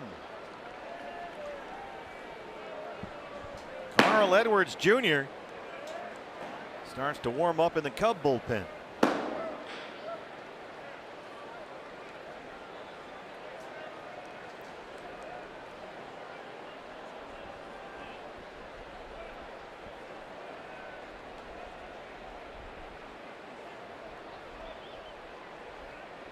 Got those enclosed bullpens now they've had for the last couple of years here.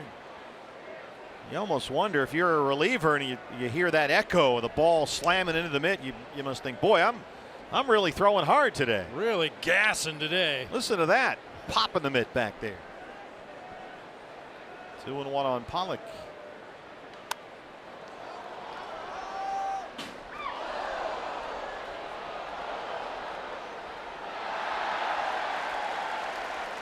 Dodgers have lost at Philadelphia after they lost that 16-inning game last night. So right now, D-backs and Dodgers tied atop the NL West.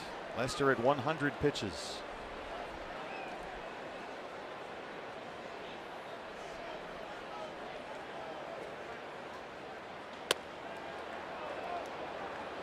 Trying to sneak that cutter in there, missed it. It's full 3-2. Souza on deck. Lester has not walked a batter today.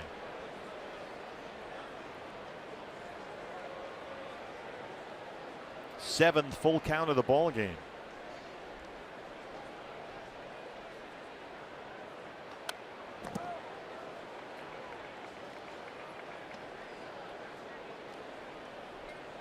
Boy, I love to see AJ get on here to lead off this 7th inning. Obviously, tremendous speed on the bases. Set it up for Souza, Ahmed, and Owings behind him. And it'd be interesting to see if AJ tries to do anything if he gets on down there at first base to try to either steal or at least disrupt John Lester out there on the mound. You have to think it would have an effect. AJ hits a fly ball left field. Schwarber at the track. He's got room at the ivy, or does he? It's gone. It carried over his head. AJ Pollock ties it at 1.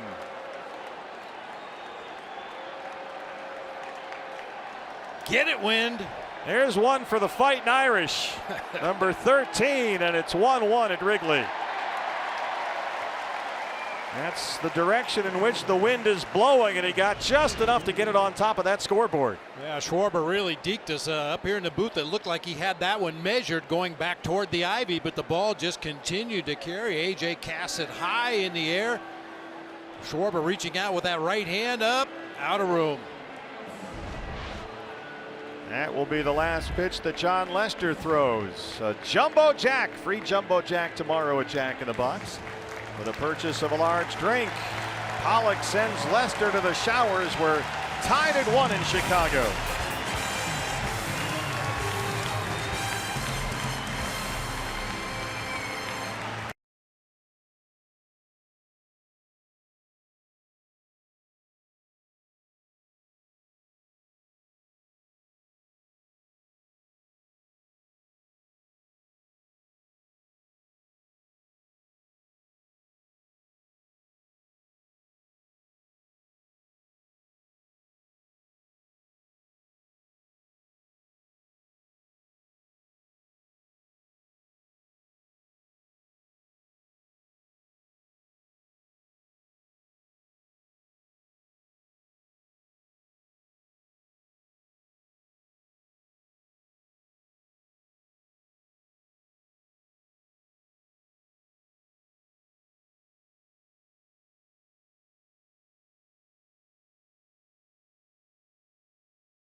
and chases John Lester from the game. It looked like he wanted to get AJ to chase something up above the top of the zone.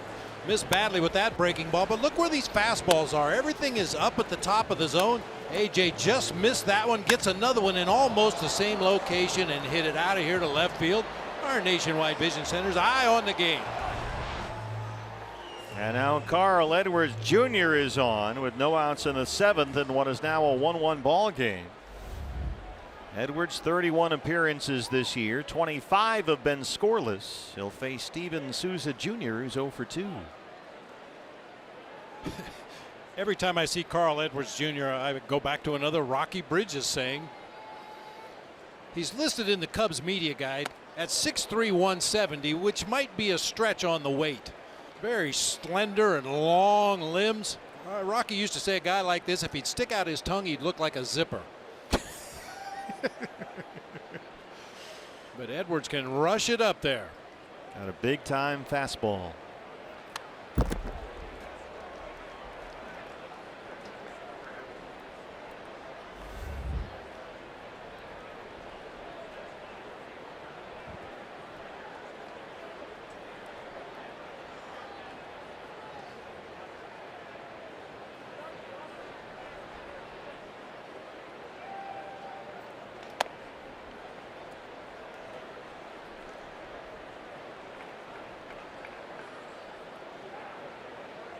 One ball game, each team now with 4 hits.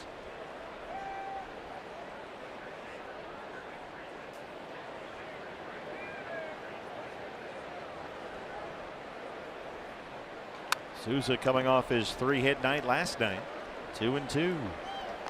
Yeah, 3 hits and a couple of walks. He was really seeing the ball well last night.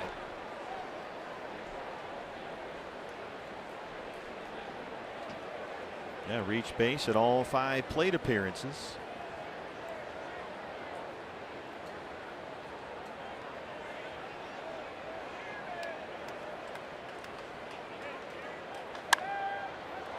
This is sky to right center. Almora can't find it, fighting the sun, and he's got it.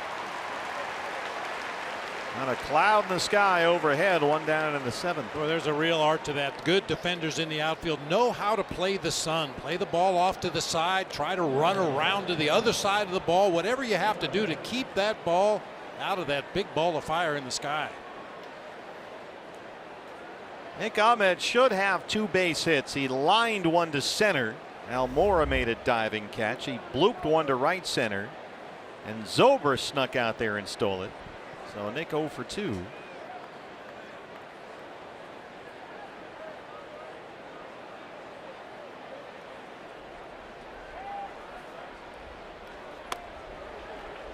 Breaking ball upstairs, drops it in there for a strike.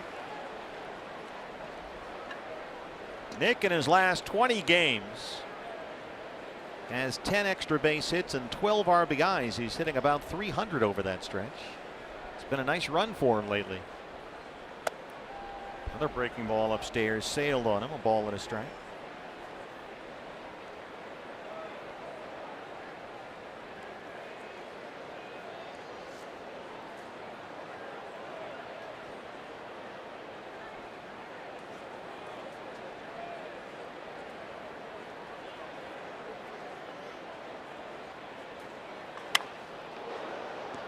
He got a fastball. He was ready for it. Yanked it foul.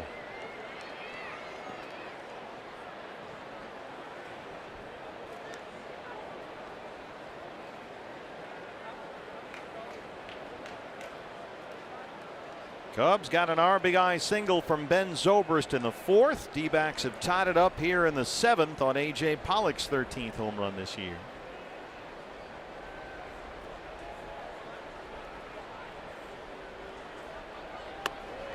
And Edwards gets a fastball by Ahmed. 2 down in the 7th. That last fastball had a little bit of cutting action that time. Normally Edwards just tries to throw 4-seamers right by hitters, but a little bit of sliding action away from Nick that time for strike 3. Chris Owings has singled, stolen a base, and flied out. See Owen at third today. His 6th start this year at third base.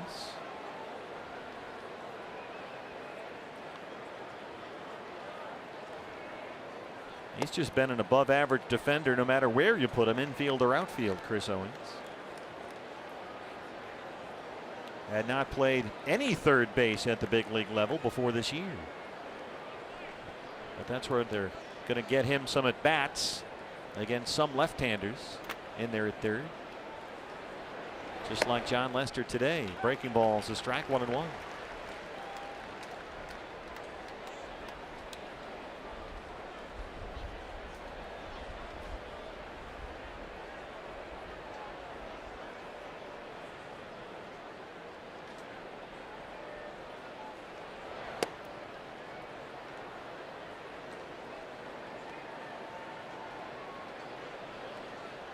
Diamondback bullpen, Yoshihisa Hirano, Kelvin Kondo, and Mike Fetter's back there. Yoshi was up last night, did not get into the ball game.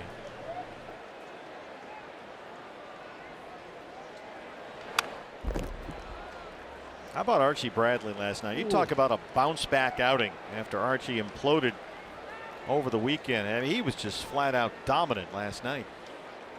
Got out of a bases loaded mess to win the 7th, and got 2 more strikeouts in a 1-2-3/8.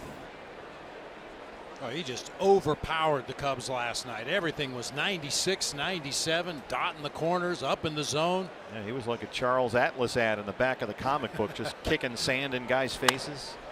Owings hits this pretty deep right field. It backs up Happ, and he's got it. Somehow he hung on. That almost, it looked like, bounced out of the glove.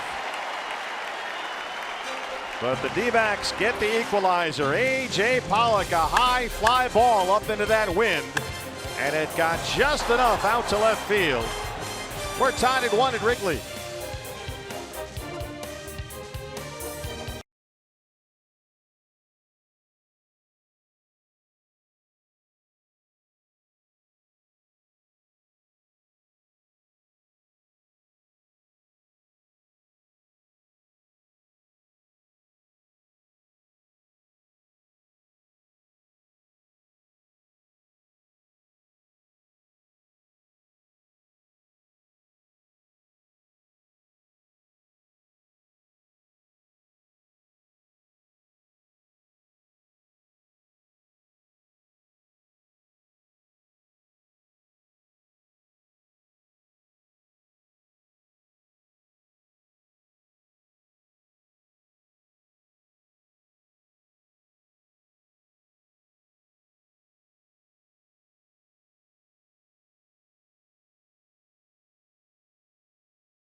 Blue here on a gorgeous day at Wrigley Field, tied up 1-1.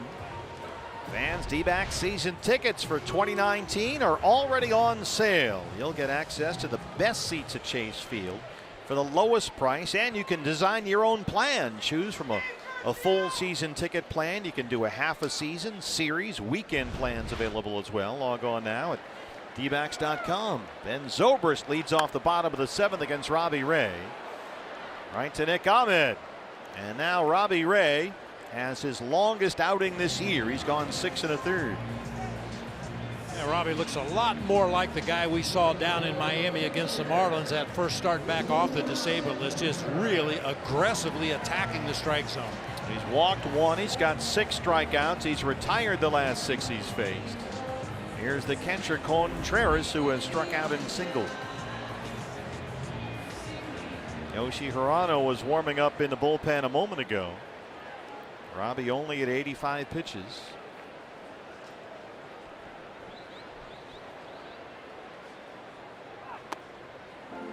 This is in with a fastball.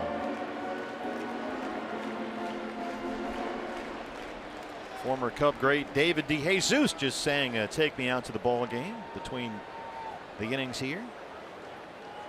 David does some pre and post game work for Cubs television. There's the strike. Now TJ McFarland, the left-hander, starts to get loose. I have to believe TJ had to leave a few tickets today for friends and family. Yeah, he's from the area. Still has a home out here, he and his wife, in the greater Chicago area.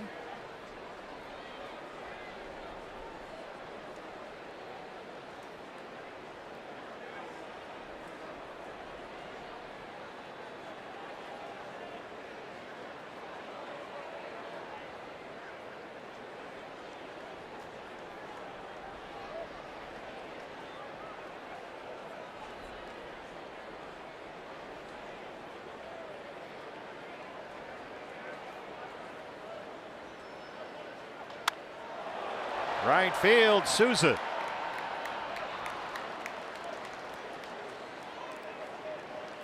Two down. Well, Bob, we talked about it at the top of the show. Zach Greinke, tremendous Sunday at home. Patrick Corbin, brilliant here Monday. Clay Buchholz dominated last night, and now Robbie Ray, 1 out away from 7 innings of one run ball. Yeah, we talked a little bit about it after the ball game last night. Those starting pitchers, when you get that friendly competition between the starters on your own staff, and each guy wants to one up the other one, that's when it really gets fun. And Robbie, there's Clay, who was outstanding here last night. 1 run, 6 hits, and 6 2/3. That was only the second fly ball out for Robbie Ray today. Between the strikeouts and the ground balls, he has been dominant. And now he's ahead of Addison Russell, 0-2.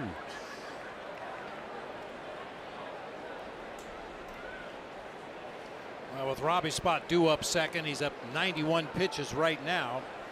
I think it probably depends on what John Ryan Murphy does in the 8th inning. If he happens to get on base, you could possibly use Robbie to bunt him up into scoring position.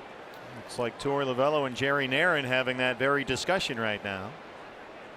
Checking the lineup card. Addison Russell stays alive. That one hurt, though. You try your best to cover all the possibilities. What if John Ryan Murphy gets on? Then we'll have Robbie Ray bunt him up. Well, what if he hits a double? Well, then we'll still have him bunt. Well, what if he hits a triple? Well, then we might send a pinch hitter up there and try to get a sac fly to the outfielder or a ground ball through the drawn in infield. It just, there's so many possibilities of what could happen. Got to be prepared for just about anything.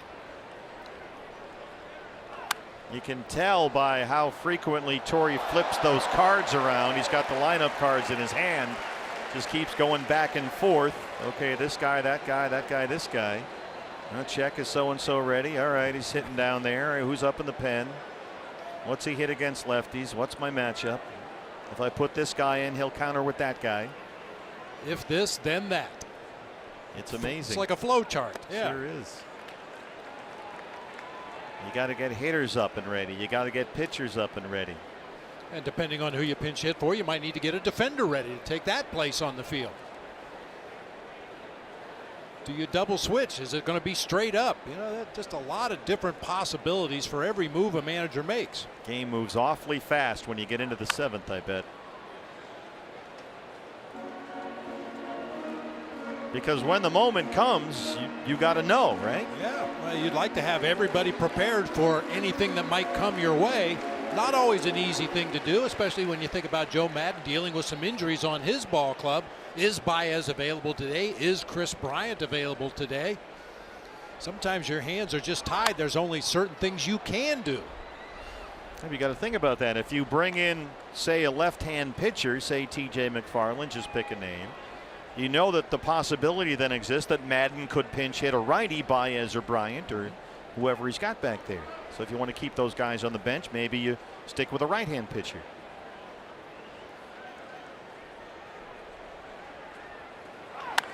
Russell really putting up a fight. Now Souza's fighting the sun. Marte is out there. And Ketel's got it. Robbie Ray, 7 innings of 1-run ball at Wrigley. We're tied up at 1.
Chicago. They won the first 2 games. We're tied up here 1-1 in game 3.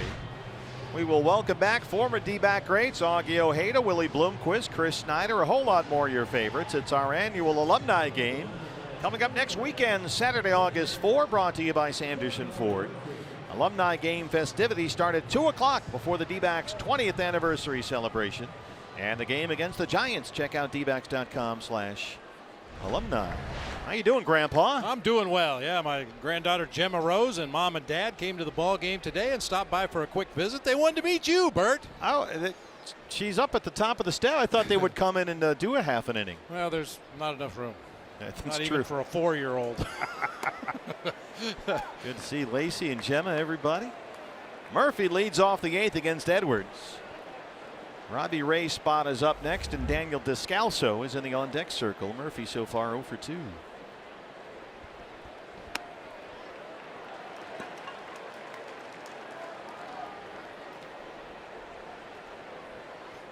There's some more shenanigans for the Tampa Bay Rays. Sergio Romo played third base today. You know, one of those deals where he goes to third base for a hitter or two and then goes back out to the mound. And Kevin Cash is Joe Madden Jr. They traded Nate Eovaldi, their outstanding pitcher, to the Red Sox today, Tampa Bay. So Boston got even stronger after the Yankees got Zach Britton. So here's Descalso to hit for Ray.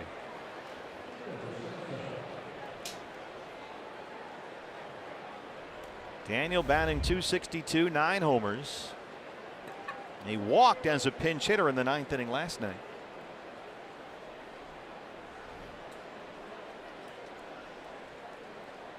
Robbie Ray outstanding today. A big bounce back start for Robbie. He went 7 full innings for the first time this year. Gave up only 1 run, 4 hits. He walked 1. He struck out 6. Retired the last 8 he faced.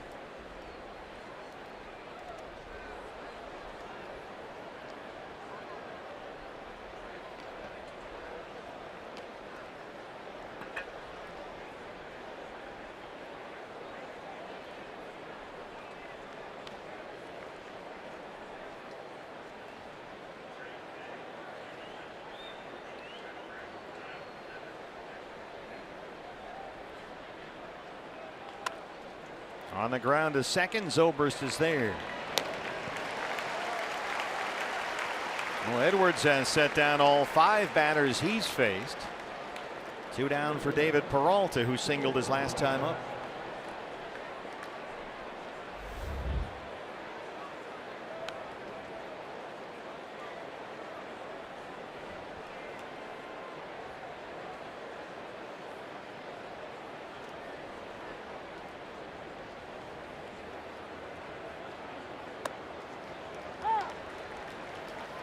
Hey, look at the box score for the Cubs offense today against Robbie Ray. They got a hit in the first, none in the second, none in the third, none in the 5th, none in the 6th, but 3 consecutive hits in that 4th inning. Almora, Zobrist, and Contreras to push across that Cubs run.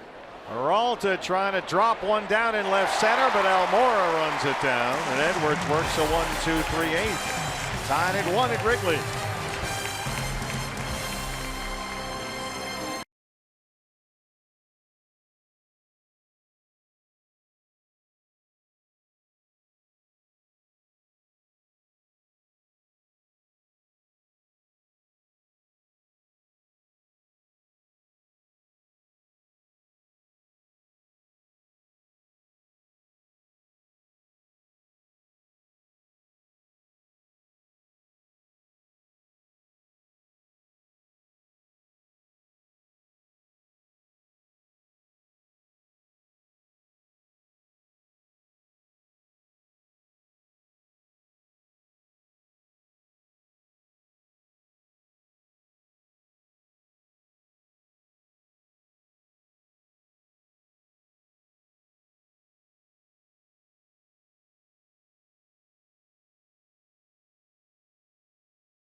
Our Gila River game summary. Robbie Ray outstanding. 7 innings of 1-run ball. A.J. Pollock's homer in the top of the 7th has tied it at 1. And now out of the Diamondback bullpen from Palos Hills, Illinois, about 20 minutes away from downtown Chicago. It's the left-hander T.J. McFarland in front of friends and family here at Wrigley Field, his 35th appearance of the year. This is not AJ's first ever appearance in this ballpark. He's pitched here twice in 2014 with the Orioles and last year here with the Diamondbacks. I don't want to tell you what his career ERA is here. That doesn't matter. Yeah, that's all past. I'm going to leave that there.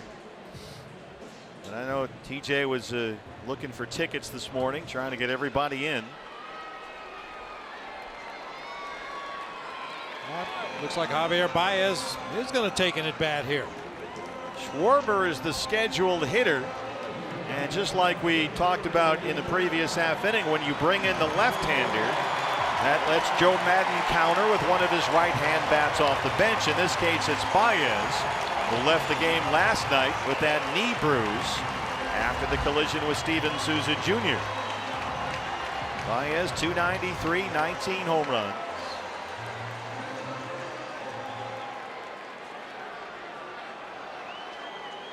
So Baez hits for Schwarber.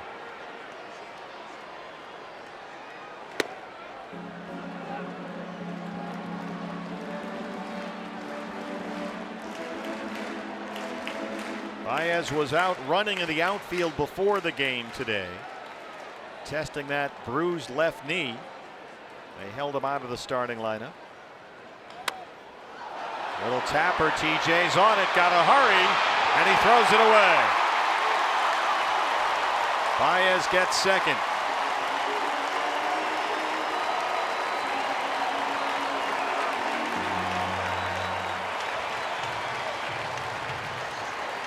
Baez not running all that well between first and second. There was no chance they were going to get him at second base, obviously, but he's not moving all that well.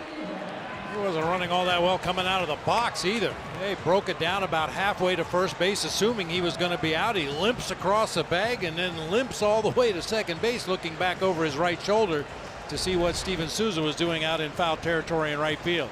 That's a base hit and an E1. The error on the throw by McFarland puts the go-ahead run at second, nobody out. And here's Ian Happ, who's 0 for 2. Pitcher spot is up next. Jason Hayward in the on-deck circle for the Cubs. Well, you know, in a 1-1 game in the 8th inning, we saw Baez limping his way to second base right there. Yeah. It seems so odd. In this past week, we've seen a lot of position players pitch. It wouldn't be unusual to see a pitcher run right here for Javier Baez. Yeah, the way he's moving, and as you said, considering the situation, it's very surprising he's still out there. Hold on. Yep. Here comes a pinch runner. That's Chatwood, who is tomorrow's. Is that Chatwood? I believe number 21. Yeah, that's Tyler Chatwood. Yeah, Tyler Chatwood is tomorrow's starting pitcher for the Cubs. Now he pinch runs for the pinch hitter. Chatwood scheduled to start tomorrow against Zach Godley. Here's the 1-0 to Happ.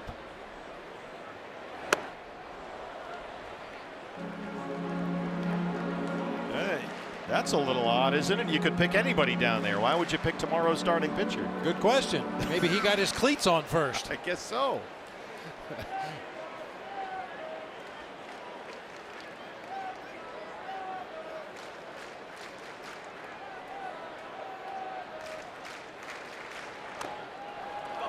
Happ fouls off the bunt attempt, and TJ's ahead 1-2. Pedro Strop warming up in the Cub bullpen. Yoshi Hirano for the D-backs. And Jason Hayward has made his way out into the on-deck circle for the Cubs, which probably indicates Chris Bryant is unavailable. Bryant still bothered by that left shoulder inflammation. There's Hayward on deck. 1-2 on Happ. Happ is a very patient hitter. Takes a lot of walks. You got to throw him strikes much more often than not. In fact, he's got a .383 on base percentage that leads the Cubs.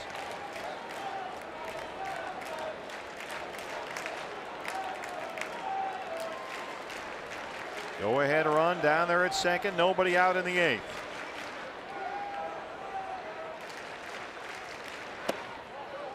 Oh, TJ's got to get that pitch. That's where he lives. Chad Fairchild wouldn't give it to him, and it's full 3-2. TJ excels at working right at the knees. Didn't get the call that time.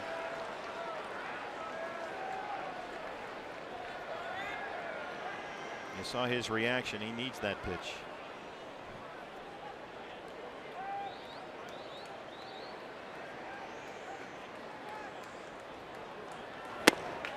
Missed inside.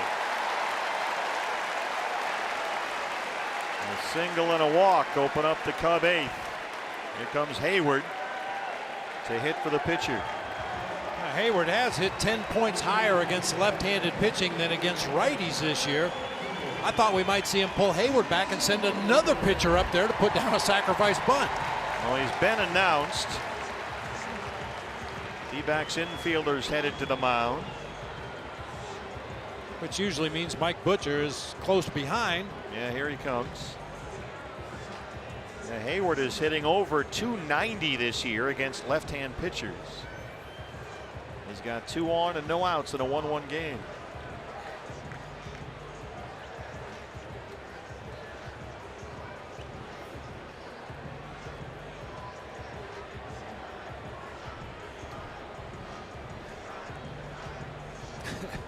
I just can't get over the fact, as I mentioned, all these position players that are pitching in blowout ball games lately. And now you got pitchers running for position players. The world's upside down. Isn't it? This is the world of Joe Madden. Tomorrow's starting pitcher, Tyler Chatwood, out there at second, running for Baez, who hit for Schwarber.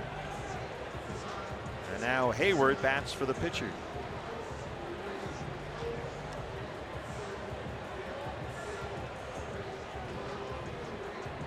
How do you defend this if you're the D-backs?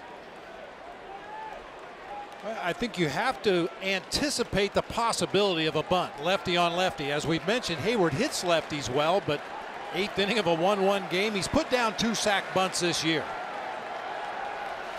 And that was the purpose for that inside move right there to second base by TJ McFarland. See if Hayward or one of the base runners or somebody would tip what the Cubs might be attempting to do here in this situation.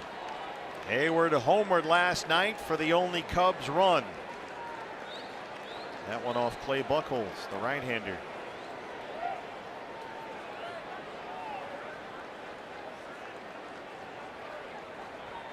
Shows bunt, pulls back, takes a ball low.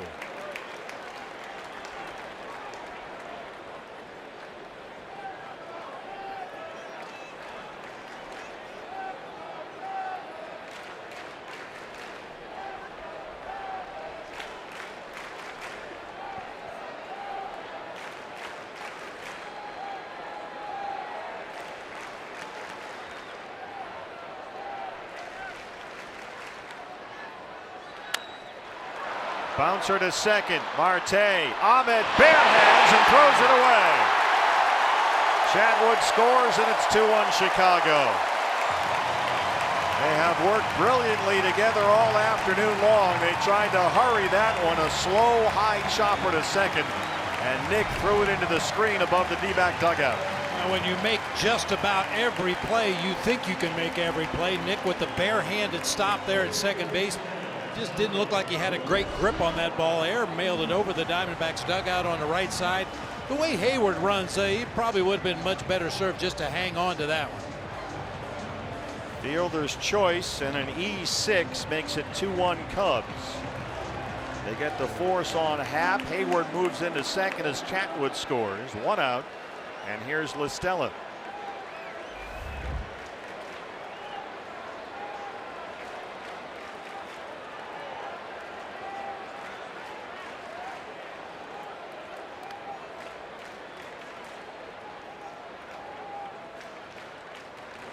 The D-backs have featured pitching and defense for so long, but 2 key errors throwing errors in this inning have cost them what was a 1-1 game.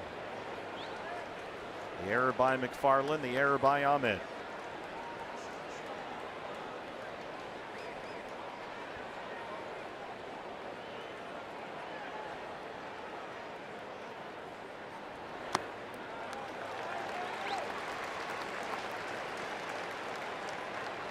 Diamondbacks in the 9th will have 2, 3, and 4 due up. Marte, Goldie, and AJ.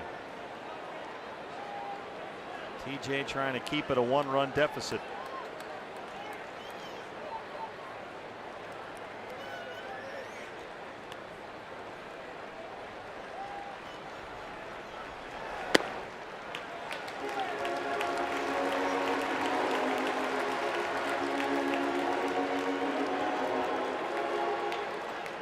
Trying to land that sinker in there or get him to chase, but now it's 3-0 with Rizzo on deck.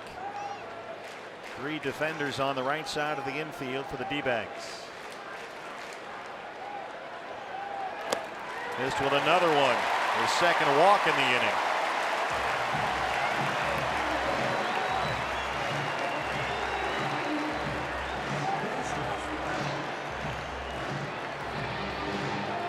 Rizzo 0 for 3. He is 1 for 10 in the series.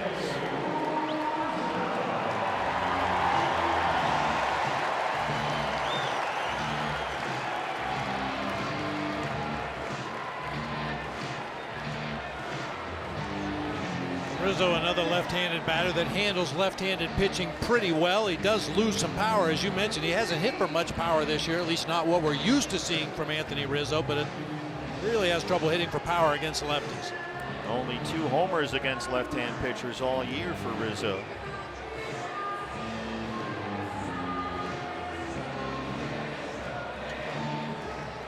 He has struck out, grounded out twice against Robbie Ray. He'll leave the shift on against Rizzo. You see Ahmed back there behind Hayward on the first base side of second. Stella the runner at first. Still just 1 out.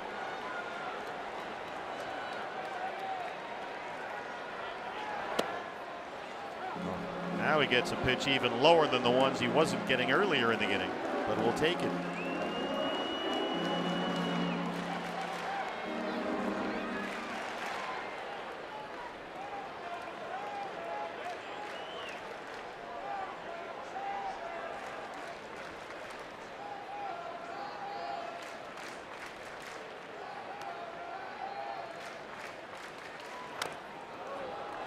Oh, 0-2. Boy, I'd like to see TJ keep that ball right down there at the bottom of the zone with some sinking action. Get that double play ball you're looking for right here. Rizzo has bounced into 7 double plays this year. Only Wilson Contreras has grounded into more for the Cubs.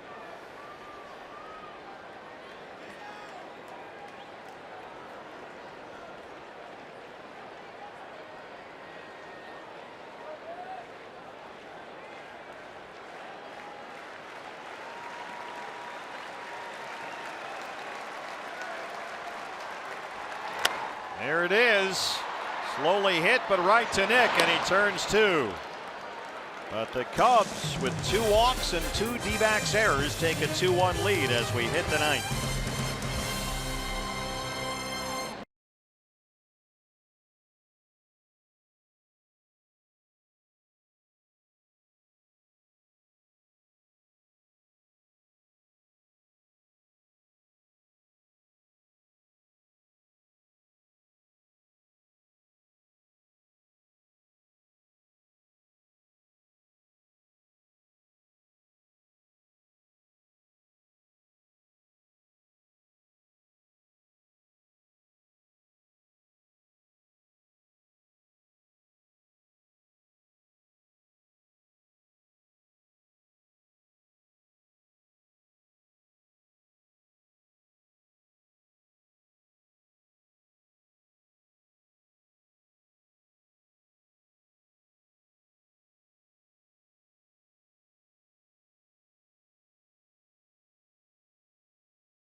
on the shelf right now with an injury, so on to work the ninth inning with a 2-1 lead. It's the right-hander Pedro Strop. 2.63 ERA. He's been in this situation before, certainly. But he's only converted 50% of his saves. He picked up his third save Thursday. Retired the only guy he faced here against St. Louis in the first game of the second half of the year. D-backs have Marte, Goldie, Pollock coming up 2, 3, and 4, down 2-1 in the ninth.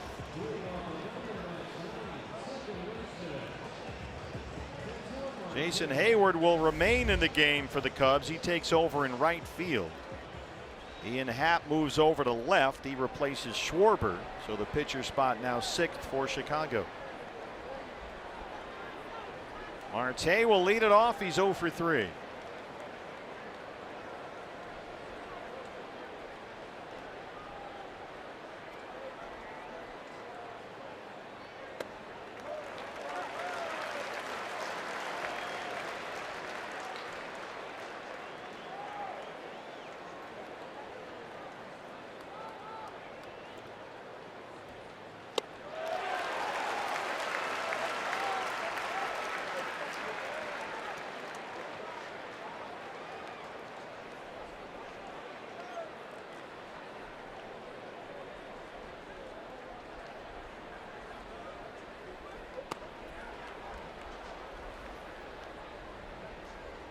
Joe Madden not taking any chances. The left-hander Justin Wilson warming up in the Chicago bullpen.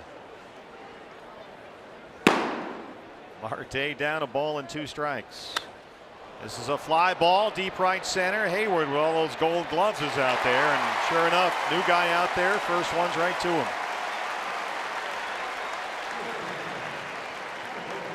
Kind of hoping the wind would take that ball and push it into that gap in right center field for an extra base hit, but Jason Hayward all over it out there. Such a smooth defender in right field. Jason Hayward might be the best defensive outfielder there is. He won a 4th consecutive Gold Glove award last year, the 5th of his career. Goldie singled in the first, 1 for 3. That fastball slow.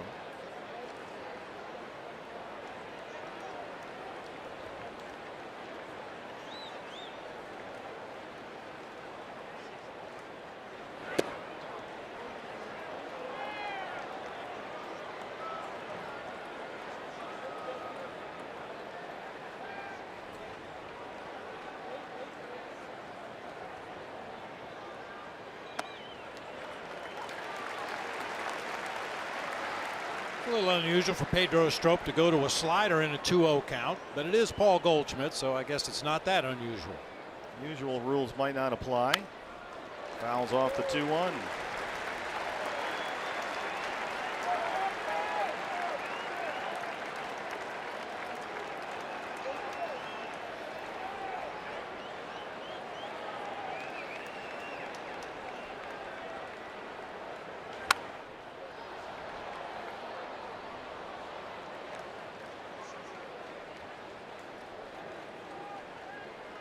AJ, his home run, the only D-back run of the ball game so far, will be next.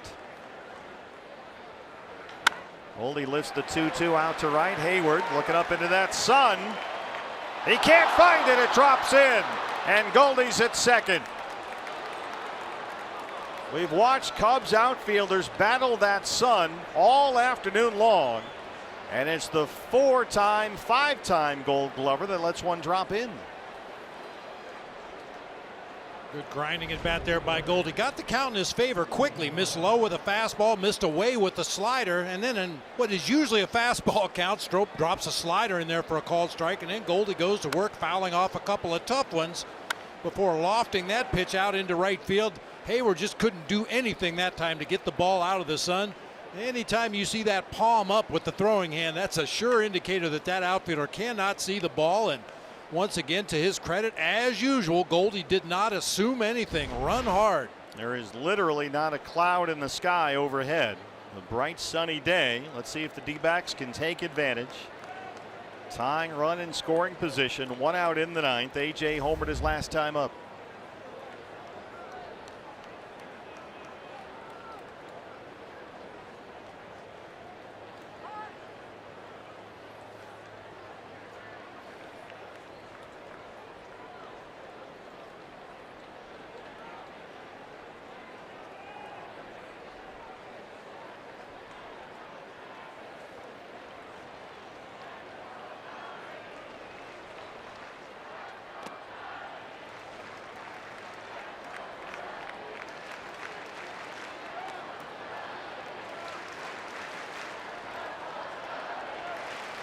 Well, that's a big extra 90 feet right there for Goldie to get to second base with one out in the inning. Absolutely. Souza, the on-deck hitter.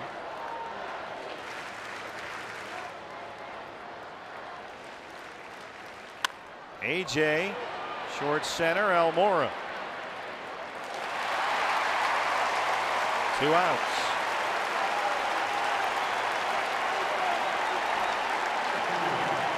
Well, it's up to Steven Souza Jr. coming off a big 3-hit night last night. Tying run at second, 2 down in the 9th. Steven today 0 for 3.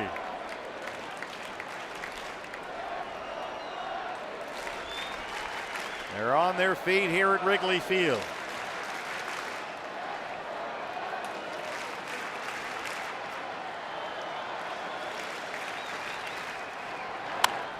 Bounce to shortstop, Russell.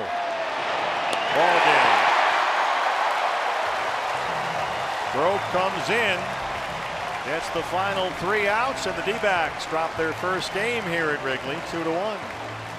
It's too bad to waste that outstanding performance by Robbie Ray in this ball game today, but I shouldn't say that. It wasn't wasted. Robbie made a big step back in the right direction today. Unfortunately, the offense just could not get untracked against John Lester. And the defense had some problems in the bottom of the 8th. 2 walks and 2 throwing errors lead to a 2-1 D-backs loss. Back with more after this.